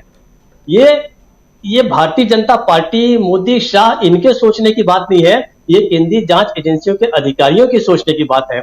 आप बहुत सारे घरों में हम देखते हैं, हमारे पुरखों में अगर कोई पुलिस में रहा, कोई आर्मी में रहा, कोई बड़ा अधिकारी रहा, तो उसकी तस्वीरें कई 2-3 पुरखों तक टंगी रहती है। बताया जाता है शान से कि देखिए हमारे फला फला थे, इन्होंने 71 के वार में भाग लिया था। मैं ये सोचता हूं कि इन अधिकारियों के बच्चे क्या अपने इन लोगों की तस्वीरें लगाएंगे? ये एक तरह से आत्ममंथन करने की बात है। और जब नई सरकार आए, और अगर कांग्रेस की आती है 2024 में, तो कृपया वो केंद्रीय जांच एजेंसियों को वापस मजबूती दें, उनको स्वतंत्र करें। इसका कोई फायदा भारतीय जनता पार्टी को नहीं मिल रहा है, क्योंकि केंद्रीय जांच एजेंसियों के जितने भी छापे हैं, अब वो एक तरह से लोग उसकी उपेक्षा करने लगे हैं। ये गलती कर रही है सरकार ऐसे वक्त पर। और वैभव गहलोत शायद चुनाव में काफी सक्रिय हैं, नकुल नाथ तो चुनाव लड़ ही रहे हैं, तो पता नहीं है क्या क्या करने जा रहे हैं नहीं। लेकिन मैं ये कह रहा हूं कि ईडी का ध्यान इन लोगों पर है, और बहुत दिनों से हम जो एक खबर नहीं सुन रहे थे, वो खबर भी देखिए आज आ गई। बहुत दिनों से गुजरात से कोई व्यक्ति पैसे लेके नहीं भागा था। बैंक ऑफ बड़ौदा से, सूरत ब्रांच से विजय शाह नाम के एक व्यक्ति 100 करोड़ का लोन लेके अपनी पत्नी के साथ भारत छोड़ो आंदोलन में शामिल हो गए, और वो चले गए हैं अमेरिका। तो ईडी की नजर क्या इन लोगों पर नहीं पड़ रही है? ये बहुत दिनों के बाद हम खबर लेकर चलिए, तो आप देखिए कि भारत छोड़ो आंदोलन बहुत अच्छा है। हालांकि वो जमाना याद आ गया। आप जब भारत छोड़ो आंदोलन में शामिल हो गए ये कह रहे थे, तो मैं जरा फ्लैशबैक में चला गया था, गांधी जी के जमाने में चला गया था। लेकिन आज के भारत छोड़ो आंदोलन में तो बड़े बड़े लोग शामिल हैं, डॉक्टर दीपक पाचपुर जी। जी हाँ, उसमें माल्या साहब हैं। और आप एक चीज और देखिए, अभी कुछ दिनों पहले डाटा आया था कि पिछले 8-9 सालों में 6 लाख से अधिक लोग जो है भारत की नागरिकता छोड़ चुके हैं। तो ईडी का ध्यान क्या तब नहीं था जब 100 करोड़ का लोन लिया होगा, जब सूरत बैंक ऑफ बड़ौदा से, सूरत की ब्रांच से, तो ईडी के पास कोई नजर नहीं थी। अचानक तो नहीं भागे होंगे, वो लंबे समय से पहले बैंक ने तगाजे किए होंगे। तो कुल जमा ईडी अपनी ही स्थिति को हास्यास्पद बना रही है। मुझे लगता है इसका कोई बहुत ज्यादा फायदा नहीं मिलेगा, बल्कि उल्टे कांग्रेस की ओर जो है लोगों की सहानुभूति भी होगी। और कांग्रेस तो वैसे भी देखिए जुड़ रही है। इन्हीं तीनों राज्यों की बात करें तो राजस्थान में गहलोत और सचिन के बीच बताया जाता था कि बहुत ज्यादा उनके बीच डिफरेंसेस हैं, एक वक्त थे भी, वो खत्म हो गए। मध्य प्रदेश में अभी कुछ दिनों पहले जिस समय कमलनाथ की सभा हुई, तो उसमें दिग्विजय सिंह भी बैठे थे, और दिग्विजय सिंह के खिलाफ जिस तरीके से प्रचार किया जा रहा था उसको दोनों ने एंजॉय किया, दोनों ने बड़े मजे लिए, और सारे कांग्रेस के नेताओं ने मजे किए कि किस तरीके से हम लोगों के बीच जो है वो डिफरेंसेस पैदा करने की कोशिश की जा रही है। छत्तीसगढ़ में आइए तो छत्तीसगढ़ में बड़ी उम्मीद थी भारतीय जनता पार्टी को कि टीएस सिंहदेव जो है वो कुछ करें तो कम से कम यहाँ पर कुछ फायदा हो, तो वैसा भी कुछ नजर नहीं आ रहा है। और सिंहदेव जो है वो पूरी ताकत से, खुद मेरा अनुमान था कि हो सकता है कि टीएस सिंहदेव जो है वो कोई दूसरी भूमिका निभाएंगे, क्या अपना कुछ एक गुट तैयार करेंगे, लेकिन अब ऐसा लग रहा है कि टीएस सिंहदेव को भी ये एहसास हो गया है कि इस तरीके के कामों का कोई लंबा फायदा नहीं होता। तो इस समय भूपेश बघेल और टीएस सिंहदेव जो है वो मिलकर भी चुनाव बहुत अच्छे तरीके से यहाँ लड़ रहे हैं।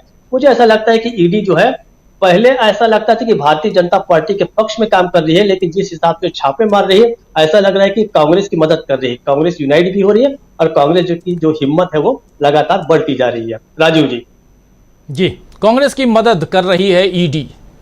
चौंक गए होंगे सुनकर, लेकिन यहां पर कह रहे हैं अशोक गहलोत भी वही बात कि भाई आपने छापेमारी की, कर्नाटक में हमारी सरकार बनवा दी, आपने छापेमारी की उधर छत्तीसगढ़ में, वहां हमारी सरकार बन गई, मध्य प्रदेश, राजस्थान ये सब अभी चुनाव में हैं, छत्तीसगढ़ भी चुनाव में है, छत्तीसगढ़ में रिटेन करने की कोशिश में है कांग्रेस और इधर राजस्थान में भी रिटेन करने की कोशिश में है। लेकिन जो सरकार छीन ली गई थी मध्य प्रदेश में, उस सरकार को वापस जनता के जरिए लाने की कोशिश कांग्रेस कर रही है। और हमारे दो साथी वहाँ से जुड़े हुए हैं, डॉक्टर प्रकाश हिंदुस्तानी जी और गजेंद्र इंगले जी, दोनों बता रहे हैं कि वहाँ जो स्थिति है बहुत कंफर्टेबल पोजीशन में धीरे धीरे कांग्रेस जाती हुई। लेकिन इधर राजस्थान में जो कुछ हो रहा है उससे क्या कांग्रेस कंफर्टेबल पोजीशन में जा रही है? आज दिन भर सोशल मीडिया पर देख रहा था कि कई लोग कह रहे थे कि अभी जो थोड़ी बहुत कसर बाकी थी कि और जो सवाल पूछे जा रहे थे क्वेश्चन मार्क के साथ में, कि शायद ये कहते हुए शायद कांग्रेस आ जाएगी, रिवाज टूट जाएगा, वैसे ही होने जा रहा है इस ईडी की छापेमारी के बाद। हमारे साथ retired IPS officer Vijay Shankar Singh साहब बैठे हुए हैं, जुड़े हुए हैं, और वो अच्छी तरह से इस मसले को बता सकते हैं कि इन छापेमारियों का क्या असर होता है, चुनाव पर इसका कितना असर, जनता के ऊपर क्या असर, क्योंकि आप तो तमाम चीजों को करते आए हैं, पूरी जिंदगी आपने देखा है, इसलिए भी आपसे समझना चाहता हूं विजय शंकर सिंह साहब कि इसका असर वोटिंग के दिन भी पड़ता है क्या? जी, इसका असर वोटिंग के दिन भी पड़ता है, माहौल पर भी पड़ता है। और एक चीज और मैं स्पष्ट कर दूं अपनी बात शुरू करने के पहले, कि यदि किसी पॉलिटिकल टारगेट पर छापा पड़ता है, जैसे कमलनाथ जी के बेटे पे पड़ा, आज गहलोत जी के बेटे पे छापा पड़ा है और राजनीतिक नेताओं पे छापा पड़ा है, तो ऐसे छापों की मौखिक क्लियरेंस, कोई रिटन क्लियरेंस नहीं होती, लेकिन मौखिक क्लियरेंस शीर्ष नेतृत्व से ली जाती है। शीर्ष नेतृत्व का मतलब संबंधित मंत्री से ली जाती है। किसी अफसर की ये हिम्मत नहीं रहती, वो इस पचड़े में नहीं पड़ता कि वो सीधे जाए और किसी पॉलिटिकल टारगेट पर छापा मारे। तो सब कुछ ऊपर से कहने के बाद जब कहा जाता है कि ऊपर से कहा जा रहा है, तो ऊपर का मतलब यहाँ संबंधित मंत्री है, जैसे ईडी गृह मंत्रालय के अंदर में है तो गृह मंत्री है या वित्त मंत्री है, जो भी हैं। और चूंकि चुनाव का मामला है और सरकार बेहद ही केंद्रीकृत हो चुकी है, तो निश्चित रूप से प्रधानमंत्री के संज्ञान के बिना ये छापे नहीं पड़े। दूसरी चीज, जैसे ही चुनाव के डेट्स की घोषणा हो जाती है, आदर्श आचार संहिता लागू हो जाती है। आदर्श आचार संहिता लागू होने के साथ ही प्रशासन की सारी कमान, डिस्ट्रिक्ट मजिस्ट्रेट, एसपी, अन्य जितने लोग होते हैं, ये सब चुनाव आयोग के सीधे अधीन काम करते हैं, इवन चीफ सेक्रेटरी और डीजीपी। तो सामान्य एक एक चीज पर चुनाव आयोग की नजर रहती है। तो ऐसी स्थिति में यदि छापे पड़ रहे हैं और चुनाव आयोग की तरफ से कोई आपत्ति नहीं हो रही है, तो ये माना जा रहा है इसमें कहीं ना कहीं है। अब रहा सवाल ईडी के साख की, तो जब ईडी के पूर्व प्रमुख एसके मिश्रा साहब के दोबारा जब सुप्रीम कोर्ट द्वारा ये मना कर देने के बाद कि अब हम इनको और एक्सटेंशन नहीं दे सकते, जब सरकार गई और सरकार ने हाथ पांव जोड़ा और कहा, तो जस्टिस गवई ने शुरुआत करते हुए पहला वाक्य यही कहा कि क्या इनके अलावा और आपके पास कोई और अफसर नहीं है? जाहिर है कि ऐसा कौन सी इसमें लाल लटके हैं कि आपने 5 साल से लगातार इनको बनाए हुए हैं। निश्चित रूप से वो जिस पॉलिटिकल पूरा कर रहे हैं उसी वजह से बना रहे हैं, क्योंकि हर अफसर राजनीतिक दृष्टिकोण से राजनीतिज्ञों के लिए मुफीद नहीं होता, लाभप्रद नहीं होता। उसमें अलग अलग तरह के लोग होते हैं। और आज भी ईडी में कोई शायद परमानेंट डायरेक्टर नहीं है, जो एक्टिंग डायरेक्टर है वही कार्य कर रहे हैं। अब रहा सवाल ईडी के इसका जनता पर क्या असर पड़ेगा, तो कुछ मामले में आपको बता दूं, जैसे कि संजय जैन, जो सौरभ जैन, मुझे नाम शायद कंफ्यूज हो रहा हूं, आप सरकार के जो सेकंड जैन, आप सरकार के जो वित्त मंत्री थे, उनके खिलाफ छापा पड़ा, कुछ सबूत नहीं मिला। मनीष सिसोदिया के बारे में सुप्रीम कोर्ट ने अदालत में कहा कि मिनटों में आपका केस गिर जाएगा, क्योंकि आपने न तो मनी ट्रेल का पता लगाया कि कैसे पैसा आया, न आपने रिकवरी की, न आप ये साबित कर पा रहे हैं कि शराब घोटाले से इनकी आय कहां से हुई। तो निश्चित रूप से ऐसे मामले में आप 4-6 महीने अगर गिरफ्तार करके रख रहे हैं और ऐसे व्यक्ति को गिरफ्तार करके रख रहे हैं जिसके भाग जाने की कोई गुंजाइश नहीं है। जैसे अगर आप किसी हार्डन क्रिमिनल को गिरफ्तार करते तो एक मिनट के संदेह रहता कि वो भाग जाएगा, लेकिन सत्येंद्र जैन, संजय सिंह, मनीष सिसोदिया या और भी जो जैसे चंद्रबाबू नायडू भी फंसे हैं, उससे वहां पे एक डी सेंथिल है तमिलनाडु के मंत्री, वो भी फंसे हुए हैं। ये लोग पॉलिटिकल लोग हैं, ये भाग के नहीं जा सकते, तो इन सबकी पॉलिटिकल जमीन है और ये सब बेसिकली पॉलिटिशियन है। अब ये बात अलग हो सकती है कि इन्होंने कुछ घपले घोटाले किए होंगे, तो वो अलग बात है, लेकिन ये भाग के नहीं जा सकते हैं। तो ऐसी स्थिति में इनको जमानत दी जानी चाहिए और इसी वजह से सुप्रीम कोर्ट ने कहा कि जब आपके पास कोई सबूत नहीं है तो आप कैसे जाते हैं। संजय राउत को 4 महीना जेल में रहने के बाद ये कहा जाए कि इनके खिलाफ कोई सबूत नहीं है। तो ये सब चीजें अब आजकल सोशल मीडिया है, और अगर ये सरकार सोचती है कि जनता बिल्कुल कुंड हो चुकी है और वह कुछ सुनी नहीं रही है, समझी नहीं रही है, तो उसकी बेवकूफी है। जो हम आपको बात बता रहे हैं वो कोई नई बात नहीं बता रहे हैं, जो कहीं भी चले जाइए लोग इसकी चर्चा करते हैं। जब छापा पड़ता है और छापा पड़ने के बाद जब कोई बरामदगी नहीं होती है और लंबे समय तक जब कोई कार्रवाई अग्रिम नहीं होती है, तो सीधे यही माना जाता है कि ये एक तरीके से प्रताड़ित करने के लिए छापा पड़ा था। इलेक्शन के दौरान अमूमन इस तरह के छापों से परहेज किया जाता है, क्योंकि उसमें उद्देश्य यही रहता है कि हम इलेक्शन को शांतिपूर्ण तरीके से निकालें। हाँ, तलाशियां होती हैं, कैश पकड़ा जाता है, शराब जो बट रही है उसको उस पर नजर रखी जाती है, उसे पकड़ा जाता है, लेकिन इस तरह के स्पेसिफिक एजेंसी द्वारा पॉलिटिकल मामलों में छापे अमूमन नहीं होते। ये पहली बात है। दूसरी बात, प्रोफेसर रविकांत जी की बात पर मुझे भी यकीन हो रहा है और मेरा भी संदेह यही है, क्योंकि इस चुनाव में 5 राज्यों के चुनाव में यदि भारतीय जनता पार्टी का सफाया 5 राज्यों से हो जाता है या 4 राज्यों से हो जाता है, तो ये झटका भारतीय जनता पार्टी के लिए उतना नहीं होगा जितना मोदी शाह के लिए होगा। बहुत उम्मीद की जा सकती है कि इन 4 राज्यों के चुनाव हारने के बाद या 5 राज्यों के चुनाव हारने के बाद भाजपा का जो शीर्ष नेतृत्व फिलहाल है मोदी शाह का, इसे बदलने के बारे में संग करे। एक और खबर मैं आपको बता दूं कि अभी विजयादशमी के दिन आरएसएस अपना स्थापना दिवस मनाता है और उनके सरसंघचालक अपनी बात कहते हैं। उन्होंने अपनी बातों में जो कहा है वो साफ साफ ये बताया है कि अब वो राजनीतिक रूप से सक्रिय होंगे, जबकि राजनीतिक रूप से सक्रिय तो वो शुरू से ही है, लेकिन वो सामने आना ही नहीं चाहते।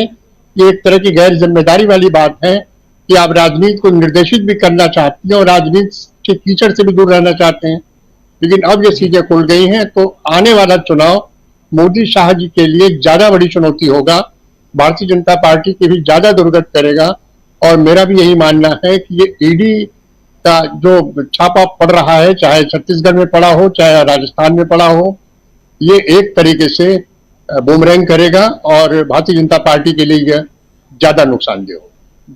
जी, एक बूमरैंग और भारतीय जनता पार्टी के लिए ज्यादा नुकसानदेह हो सकता है ये छापेमारी की जो कार्रवाई हो रही है, और वो भी चुनावी राज्य राजस्थान में, और सीएम के बेटे और वहां प्रदेश के जो कांग्रेस के अध्यक्ष हैं उनके ऊपर अगर छापेमारी है तो ये छोटी मोटी घटना नहीं मानी जा सकती है। इसी पर आज दिन भर चर्चा चल रही है, खबरें बहुत कुछ हैं और उन खबरों की तह तक जाने की कोशिश हम कर रहे हैं, साथ साथ ये भी जानने समझने की कोशिश कर रहे हैं कि इसका क्या असर चुनाव पर पड़ेगा, वोटर्स के ऊपर, जनता के ऊपर क्या असर पड़ेगा। जरा आना चाहता हूं जल्दी से फटाफट अमलेंदु उपाध्याय जी, और फिर एक राउंड जल्दी आते हैं सबके पास।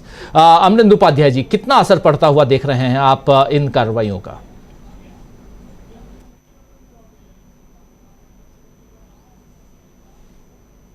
अमलेंदु जी की आवाज नहीं आ रही। जी अमलेंदु जी प्लीज। जी, जो मोदी जी के जो सब सलाहकार हैं वो पता नहीं कहां से मेहनत करते हैं, तो 18 मेहनत करने के बाद भी अगर उनके सलाहकार उनको सही सलाह नहीं दे पा रहे हैं, तो मुझे लगता है कि कहीं ना कहीं उनके कुछ खोट है। या तो सलाहकारों को वेतन सही नहीं मिलता है, या सलाहकार जो है वो उल्टी सलाह दे देते हैं मोदी जी को, ये मोदी जाने उनका मसला है। बहरहाल कुल मिला के राजीव जी, मुझे लगता है कि जनता अभी अच्छे तरीके से समझ चुकी है कि जहाँ चुनाव होता है वहीं ईडी का काम शुरू हो जाता है और चुनाव के बाद वो ईडी का काम खत्म हो जाता है। तो अब ये है कि अब उत्तर प्रदेश में ईडी के छापे नहीं पड़ रहे हैं, लेकिन जब विधानसभा चुनाव था तो ईडी के छापे पड़े थे, और छापे ऐसे पड़े कि जाना किसी और जेएन के था, पहुंच किसी और जेएन के गए और पकड़ लिया भाजपा का ही आदमी, पैसे उसके पकड़ लिए भाजपा के। तो ये सब जो जिस तरीके से होता है, तो ये मुझे लगता है कि ये मिसहैंडलिंग जो हो रही है, तो ये कोई मोदी जी के खिलाफ जो है वो भारतीय जनता पार्टी में रहते हुए कोई साजिश कर रहा है, ऐसा हो सकता है। अब वो कर रहा नहीं कर रहा है उनका मसला है, उनका अंदरूनी मसला है, उसमें हम क्या कह सकते हैं, लेकिन जो बाहर से हम लोग समझ सकते हैं वो यही है कि इस तरीके की कुछ ना कुछ चीज़ें हो रही हैं ताकि जो किसी भी तरीके से मोदी जी जो प्रधानमंत्री पद पे ना रह पाए, इस तरह की चीज़ें कुछ हो सकती हैं। लेकिन राजनीति जिस तरीके से अशोक गहलोत ने आज मजबूती के साथ बात कही, सचिन पायलट ने मजबूती के साथ बात कही, कांग्रेस के तमाम लोगों ने जिस मजबूती के साथ बात कही कि हम डरने वाले नहीं हैं, आपको जो करना है वो कीजिए, तो यानी कि जो डरो मत की बात कही जा रही थी, राहुल गांधी बार बार कह रहे थे, वो डरो मत जो है वो सामने दिखाई पड़ने लगा है। और मोदी जी की समस्या सबसे बड़ी यही है कि अगर डरो मत कामयाब हो गया और डर अगर निकल गया तो मोदी जी तो बेचारे कहीं के नहीं रहेंगे, क्योंकि मोदी जी थोड़ा रोकना चाहूंगा। राजस्थान के लिए कांग्रेस ने जारी की उम्मीदवारों की तीसरी सूची। अभी तक 2 सूची आ चुकी है, आप जानते हैं 76 उम्मीदवारों की घोषणा हो चुकी है, लेकिन तीसरी सूची में 19 उम्मीदवार जो हैं उनको टिकट दिया गया है। 19 उम्मीदवारों का कांग्रेस ने किया ऐलान। इस तीसरी सूची में 19 उम्मीदवार अब कांग्रेस ने और जारी कर दिए, उम्मीदवारों के नाम जारी कर दिए। बीजेपी से कांग्रेस में आई शोभा रानी कुशवाहा धौलपुर से उम्मीदवार हैं। बीजेपी से अभी वो कांग्रेस में आई थी, उनको धौलपुर से टिकट दिया गया है। राजस्थान के लिए कांग्रेस ने जारी की उम्मीदवारों की तीसरी लिस्ट, और इस लिस्ट में बीजेपी से कांग्रेस में आई शोभा रानी को धौलपुर से टिकट दिया गया है। 19 उम्मीदवारों का कांग्रेस ने ऐलान कर दिया।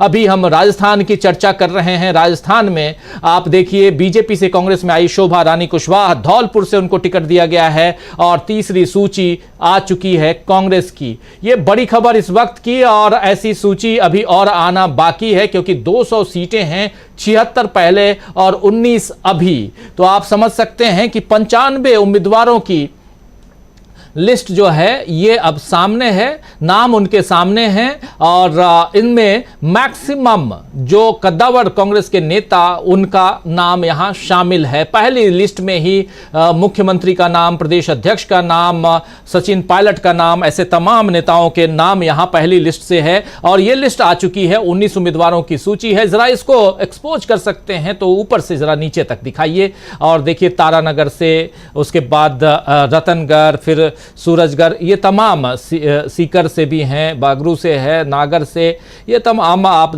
धौलपुर से श्रीमती शोभा रानी कुशवाहा जिनके बारे में हम कह रहे थे, जिक्र कर रहे थे, करौली है, सपोतरा है, ये तमाम जगहों से आप देख रहे हैं कि ये 19 उम्मीदवारों की तीसरी सूची आ चुकी है, तीसरी लिस्ट आ चुकी है, और इस लिस्ट में 19 उम्मीदवार हैं। और सबसे बड़ी बात यह है कि बीजेपी से कांग्रेस में जो आई थी शोभा रानी कुशवाहा, उनको धौलपुर से उम्मीदवार बनाकर कांग्रेस ने उतारा है। एक लिस्ट का इंतजार हम लोग अभी कर रहे हैं, आपके सामने ये बात जरूर रखूं, एक लिस्ट का हम इंतजार कर रहे हैं, और वो है मध्य प्रदेश से। आप चौंक जाएंगे, आप सोचेंगे कि मध्य प्रदेश की 230 सीटें हैं, 230 की 230 सीटों पर कांग्रेस ने ऑलरेडी उम्मीदवार उतार दिए हैं, तो फिर एक सूची फिर से कैसे आएगी? जी हाँ, एक लिस्ट आ सकती है, संशोधित लिस्ट, उसमें एक नया नाम आएगा आपके सामने। जब आएगा उसकी भी चर्चा करेंगे। आना चाहता हूं एक बार जल्दी से प्रोफेसर अखिल स्वामी जी आपके पास, फिर प्रशांत टंडन जी के पास आते हैं। प्रोफेसर अखिल स्वामी जी, क्या कुछ देख रहे हैं आप? कांग्रेस की तैयारियां जोर शोर से, और जैसे कह रहे हैं प्रोफेसर रविकांत जी भी बता रहे थे कि इस ईडी की कार्रवाई के बाद से परिस्थितियां बदलती हुई दिखाई देंगी, और सोशल मीडिया पर दिन भर यही चर्चा हो रही थी। कांग्रेस के तमाम नेता आज बहुत ही मजबूती के साथ ये बयान भी दे रहे हैं कि हम ही वापस आ रहे हैं। कल और आज में बहुत बड़ा फर्क दिखाई दे रहा है ईडी की छापेमारी के बाद। क्या ईडी ने कांग्रेस के लिए एक मजबूत राजस्थान में स्थान बना दिया?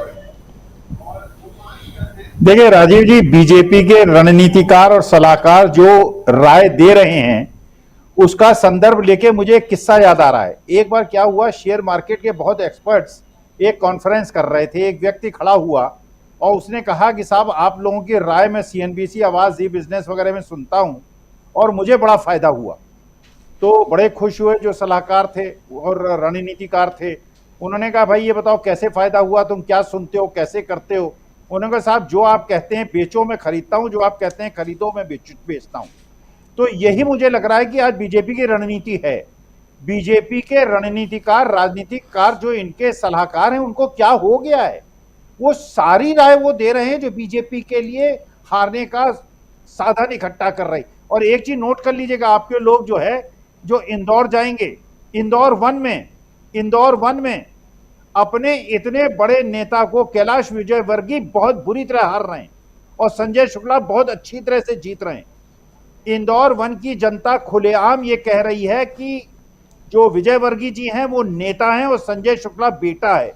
देखिए, जो जमीनी स्तर के नेताओं के खिलाफ इन्होंने बड़े बड़े दिल्ली के जो आयातित नेता हैं, जो हेलीकॉप्टर में घूमने वाले हैं, आयातित हैं, तो मुझे तो राजीव जी इनकी रणनीति के देखकर लग रहा है, मैं अपना अगर स्ट्रेटेजिक मैनेजमेंट में दोबारा स्टूडेंट्स को पढ़ाऊं तो मैं कहूंगा कि जो बीजेपी कर रही है वो नहीं करना है, वही स्ट्रेटेजिक मैनेजमेंट। जी, जो बीजेपी कह रही है उसको मत करो, ये स्ट्रेटेजिक मैनेजमेंट है, कह रहे हैं प्रोफेसर अखिल स्वामी जी। अब बहुत महत्वपूर्ण बातें यहाँ हो रही हैं। ईडी की कार्रवाई की भी राजस्थान की, और राजस्थान से ही खबर आई कि कांग्रेस ने अपने 19 उम्मीदवारों की सूची जो है तीसरी लिस्ट जारी कर दी है, और उसमें एक चौंकाने वाला नाम भी सामने है। धौलपुर से उम्मीदवार बनाया गया है बीजेपी से आई हुई शोभा रानी कुशवाहा को, और अब वो कितनी टक्कर दे पाती हैं अपने ही पुराने साथियों को, वो देखना होगा। बहुत दिलचस्प है मुकाबला राजस्थान का, लेकिन उस मुकाबले में क्या ईडी की कार्रवाई के बाद से ये मुकाबला रोचक से के साथ साथ कांग्रेस की तरफ जाता हुआ भी दिखाई दे रहा है? क्या ऐसी एक दो कार्रवाई और हो जाए प्रशांत टंडन जी तो परिस्थितियां कांग्रेस की तरफ पलटती हुई दिखाई देंगी? क्या जनता क्या कहती है? कल हालांकि आप अजमेर में दिन भर हैं और घूमेंगे और वहां के लोगों से जानेंगे, और आप पहले बता चुके हैं अपने पहले राउंड में कि अजमेर जो है ये कांग्रेस का, बीजेपी का गढ़ माना जाता है। लेकिन अब आप, चूंकि आप भी लगभग 1000 किलोमीटर से ज्यादा की यात्रा कर चुके हैं, तो आपसे समझना चाहता हूं, और कम से कम 1000 लोगों से मिले ही होंगे, कि क्या कुछ कह रहे हैं राजस्थान के लोग, क्या कुछ कह रही है राजस्थान की जनता, क्या कुछ कह रहे हैं वहां के वोटर्स? देखिए, जब मैं भरतपुर से आया था तो भरतपुर में जाहिर सी बात है कि कांग्रेस का काफी जो है वो सपोर्ट था, कांग्रेस का स्ट्रांग होल्ड है। और जैसे जैसे मैं राजस्थान में घुसा और वापस मध्य प्रदेश में घुसा और वापस राजस्थान में आया हूं, तो मुझे लगा कि काफी टक्कर में है दोनों पक्ष। लेकिन आज की कार्रवाई से थोड़ा सा पासा पलट सकता है। ये दूसरी चीज की धौलपुर का जो अभी आपने टिकट बताया कि शोभा रानी कुशवाहा मैदान में आ गई है, वो भी एक बड़ा दिलचस्प मुकाबला होगा। जैसे मैंने सवाई माधोपुर का बताया, ये जीजा साली की वहां पे टक्कर होने जा रही है। तो इनके जो ब्रदर इन लॉ है वो बीजेपी से लड़ेंगे इनके जीजा, और ये उनकी साली हैं, और इनको टिकट नहीं मिला तो ये कांग्रेस में आ गई और कांग्रेस ने इनको टिकट दे दिया। तो धौलपुर में बीजेपी और कांग्रेस और जीजा साली भी आमने सामने होंगे। तो ये बड़ा दिलचस्प मुकाबला धौलपुर में होगा। दूसरा कि देखिए, आप यूपीए 2 को राजीव जी याद कीजिए, ब्यूरोक्रेसी का खेल याद कीजिए, और यही ब्यूरोक्रेसी का खेल अब दिखाई देता है। देखिए, ब्यूरोक्रेसी गलतियां कराती है, जब उसको वो कुछ तय कर लेती है तो गलतियां कराती है। मैंने बीबीसी पे जब रेड पड़ी थी इनकम टैक्स की, तब भी ये बात कही थी कि आप कितना भी वीडियो बना ले, लेख लिख ले, संपादकीय लिख ले, लेकिन इनकम टैक्स जब बीबीसी के दफ्तर में पहुंचता है तो पूरी दुनिया को 10 मिनट में मालूम पड़ जाता है कि भारत में प्रेस की आजादी का मतलब क्या है। और वैसे ही कुछ मामला आप देखिए, जो मैं पहले राउंड में चर्चा कर रहा था बहुत संक्षेप में, देखिए कौन है गोविंद सिंह डोटासरा। गोविंद सिंह डोटासरा कांग्रेस के प्रदेश अध्यक्ष हैं, जाट नेता है, और जैसे मैंने कहा कि लगभग 50 सीटों में और 10 जिलों में जाट वोट का प्रभाव है। अपनी पार्टी है यहाँ पे हनुमान बेनीवाल जी की। अभी जाट वोटों को रिझाने के लिए ज्योति मिर्जा को बीजेपी में लाया गया, क्योंकि वहीं से जो है वो हनुमान बेनीवाल का प्रभाव है वहीं उसी इलाके में। अब आप देखिए कि शेखावटी रीजन में सीकर, झुंझुनू और चुरू डिस्ट्रिक्ट जाट बाहुल है। उसके बाद नागौर, बीकानेर, जयपुर, बाड़मेर, टोंक और अजमेर जहां मैं हूं वहां पे प्रभाव है जाट वोटरों का। और सीकर से ही विधायक है लक्ष्मीगढ़ से जो गोविंद सिंह डोटासरा जिनके यहाँ रेड पड़ी है। तो ये जो चुनावी समीकरण है राजीव जी, ये एकदम बदल जाएगा इससे, क्योंकि किसान आंदोलन की भूमि है जाटों को लेकर। पहलवान जो मेडल वाली खिलाड़ी बैठी जंतर मंतर पे, वो एक पृष्ठभूमि है। और अब ये रेड पड़ गई, तो ये पूरा जो आप देखिएगा कि जो समीकरण है चुनाव का, वो एकदम बदल जाएगा यहाँ से। क्योंकि 50-60 सीटें, याद कीजिए कि राजस्थान में किस तरीके का बहुत ही कांटे की टक्कर होती है।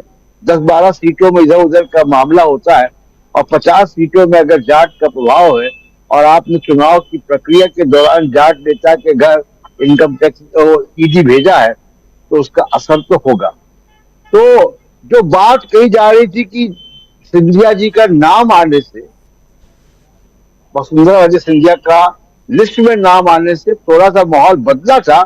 मुझे लगता है कि जो दिल्ली में बैठे ब्यूरोक्रेट्स हैं, उसको फिर से गहलोत के पक्ष में लाना चाहते हैं राजीव जी।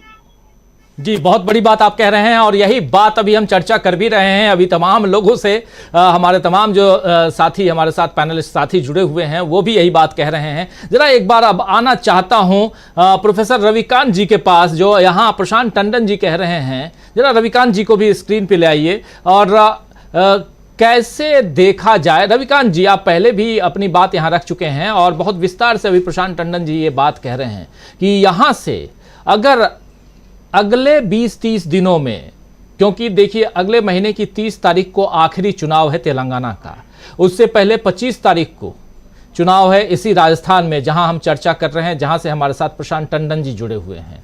उससे पहले 17 तारीख को मध्य प्रदेश में चुनाव है, जहां से दो साथी हमारे जुड़े हुए हैं, गजेंद्र इंगले और डॉक्टर प्रकाश हिंदुस्तानी जी। और उससे उसी 17 तारीख को और 7 तारीख को 2 राज्यों में चुनाव है। 17 को तो 2 राज्य में चुनाव है, मध्य प्रदेश और छत्तीसगढ़ में, छत्तीसगढ़ की दूसरी जो पारी है उसमें, और इधर 7 तारीख को मिजोरम और छत्तीसगढ़ में। हर जगह से हमारे साथ लोग, हमारे पैनलिस्ट साथी जुड़े हुए हैं।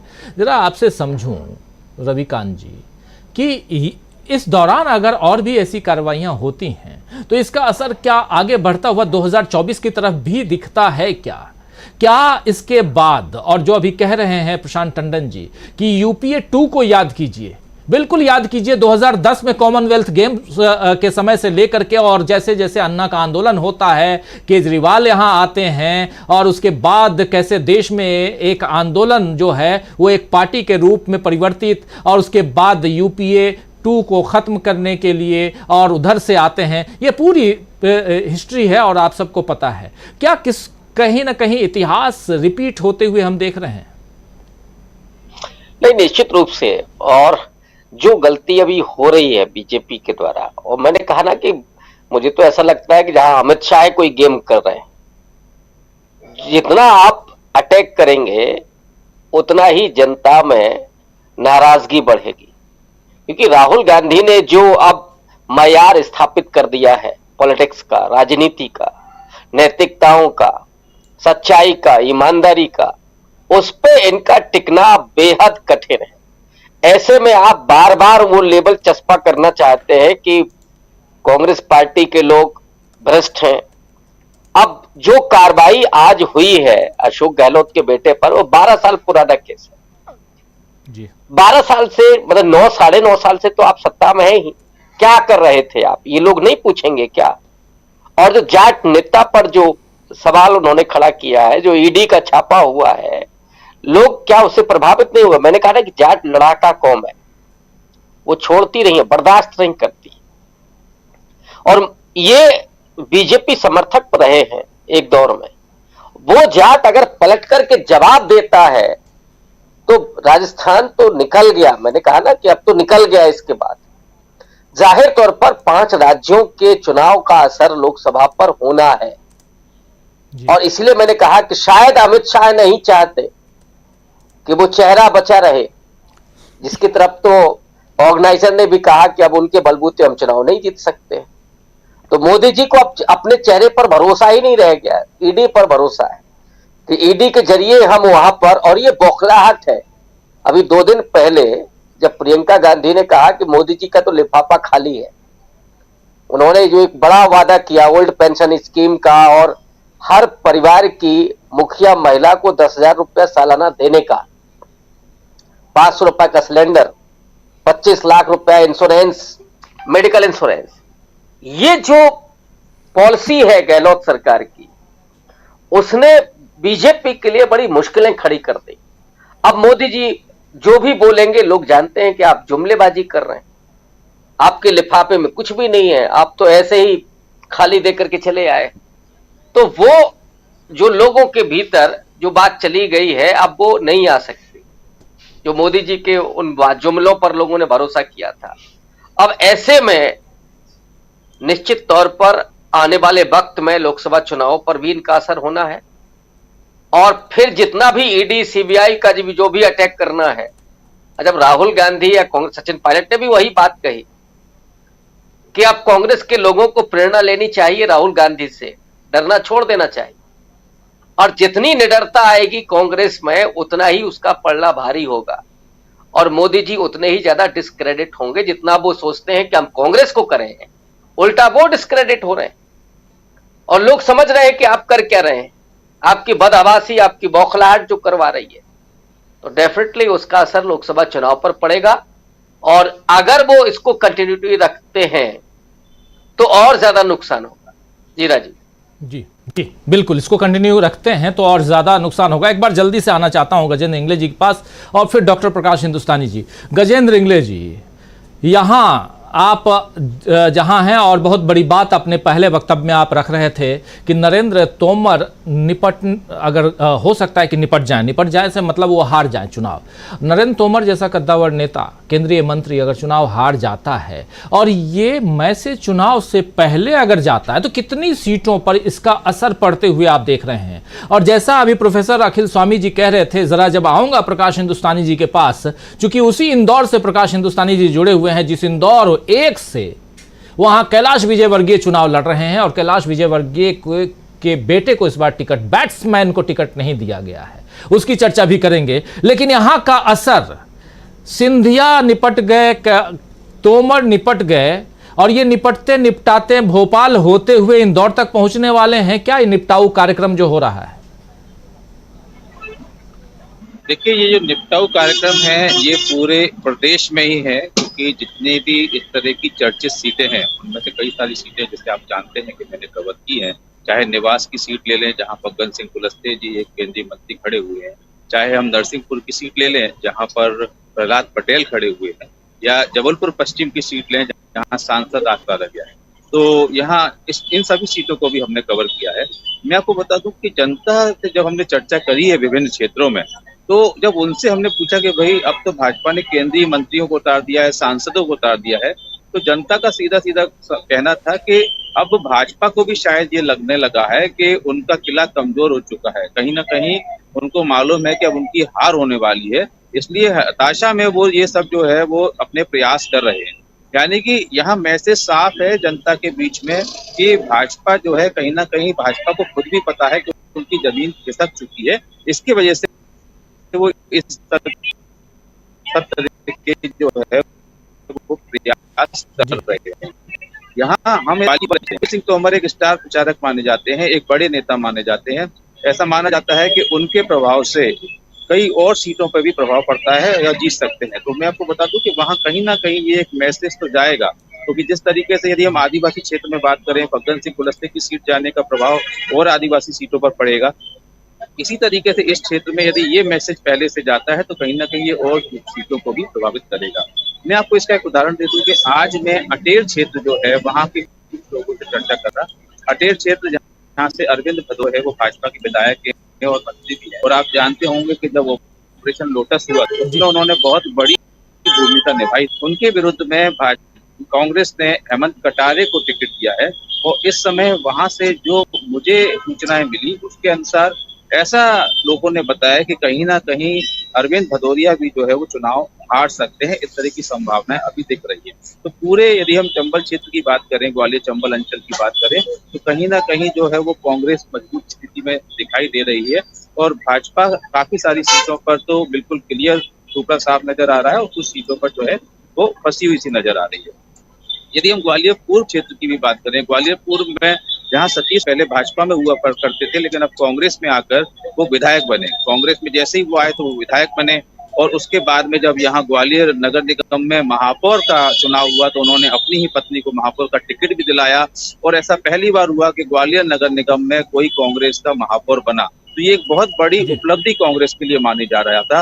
अब सतीश सिकरवार का कद इतना बढ़ चुका था कि उसमें उनके आगे भाजपा को कोई प्रत्याशी दिखाई नहीं दे रहा था और भाजपा ने इस बार माया सिंह, जिसको सिंधिया जी की मामी, ज्योतिरादित्य सिंधिया की मामी भी बोलते हैं, मां नाम से ही वो परिचित है पूरे क्षेत्र में, तो जो आजमाया है उनको आजमाया गया है और भाजपा की तरफ से माया सिंह को जो टिकट दिया गया है। लेकिन इसके बावजूद भी इस क्षेत्र के कई सारे लोगों से हम चर्चा करें तो यहाँ पर सतीश सिकरवार भारी पड़ते हुए नजर आ रहे हैं। मतलब साफ कह सकते हैं कि हम भाजपा जितने भी पैंतरे अपना रही है, जितने भी अपने दाव पेच आजमा रही है, उन सब में वो फेल नजर आ रही है। और मैं आपको बताऊं, दावे के साथ कह सकता हूं क्योंकि मैंने महाकौशल के 3 जिले और कम से कम 10-12 विधानसभाएं, इसी तरीके से विंध्य के मैंने 3 जिले और काफी सारी विधानसभाएं कवर करी है। तो यहाँ सीधे सीधे मैंने जनता से बात करी है तो इन सबसे निष्कर्ष यही निकलता है कहीं जो है भाजपा की जमीन खिसकी हुई है और भाजपा इस समय बहुत कमजोर स्थिति में है। मैं आपको बता दूं, किसी भी शहर में यदि हम जाते हैं तो वहाँ के राजनीतिक किस दिशा में जा रही है, वहाँ के राजनीतिक समीकरण कहाँ बन रहे हैं, इसकी सबसे सही जानकारी हमको वहाँ की पान की गुमटियों से, चाय के टपरों से समझ में आती है, जहाँ पर दिन भर चाय जो है चुनावी चर्चाएं चलती रहती हैं। तो ऐसे कई जगह पर ऑफिशियली और अनऑफिशियली भी हमने चर्चा में बैठकर लोगों से जो है रायशुमारी करी है।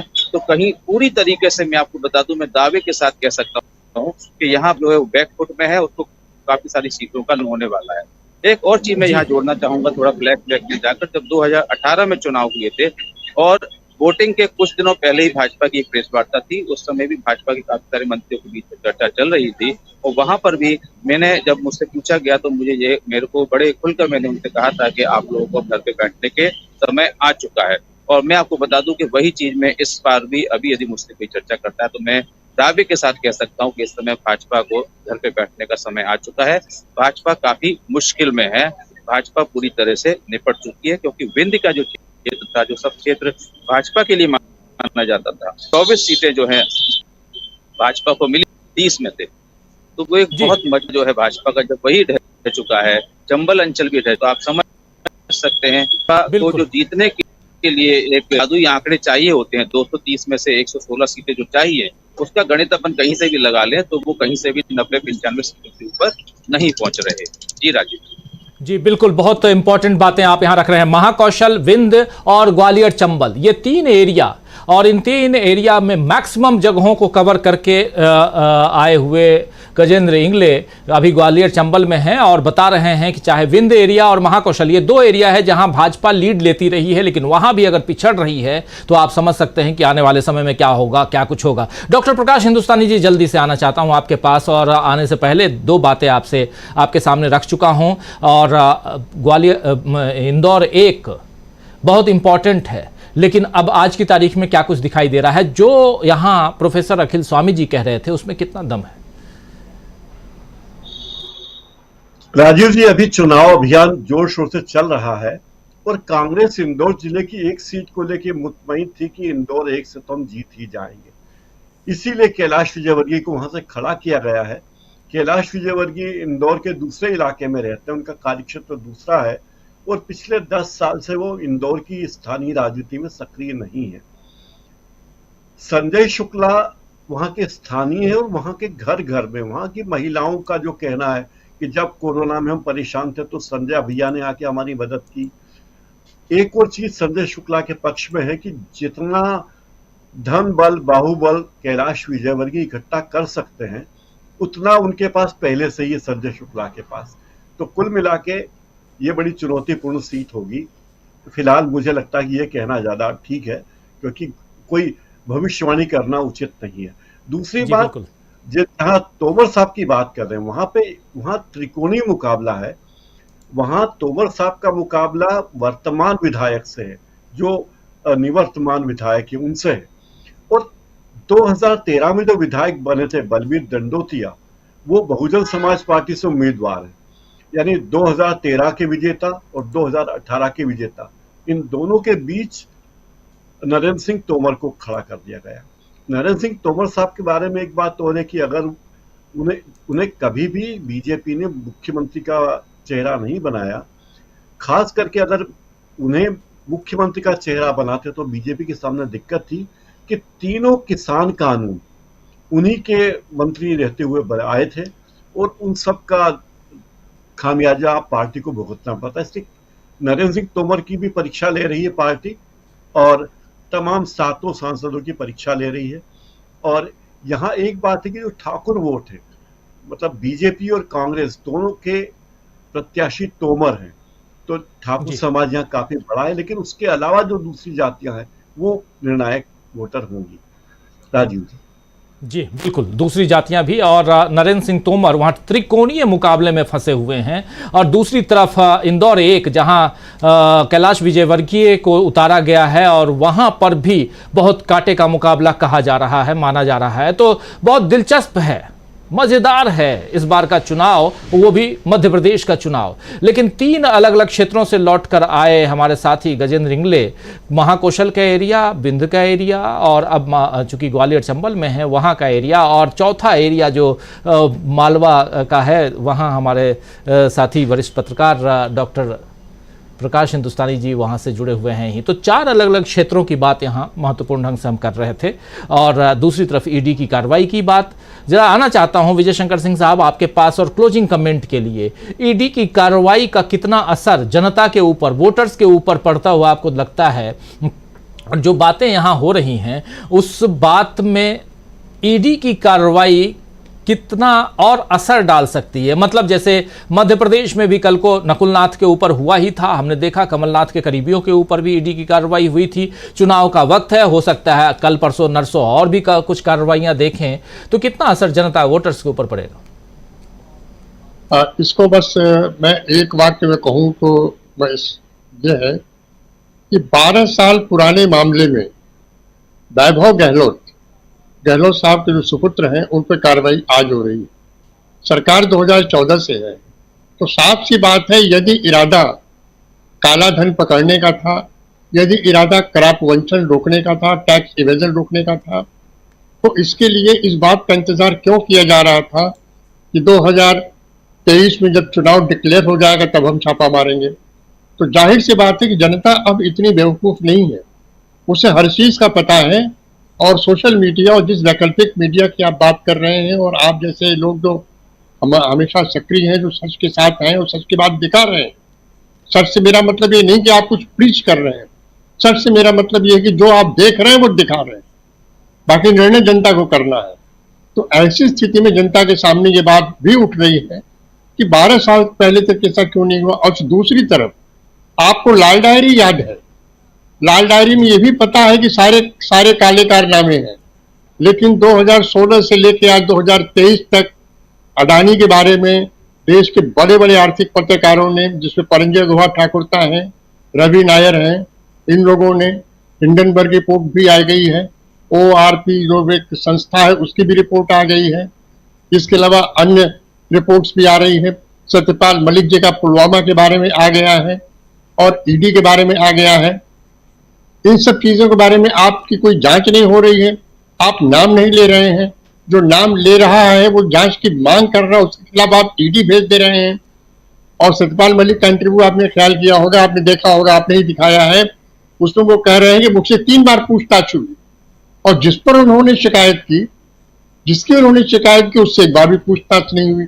ये तफ्तीश का कौन सा पहलू है कि आप मुकदमा थाने लिखाने आ जाएं और हम आपसे पूछताछ करते रहें, और जिसे आप मुलजिम बता रहे हैं, जिसे आप संदेह व्यक्त कर रहे हैं, उससे हम आज तक न पूछताछ कर पाए।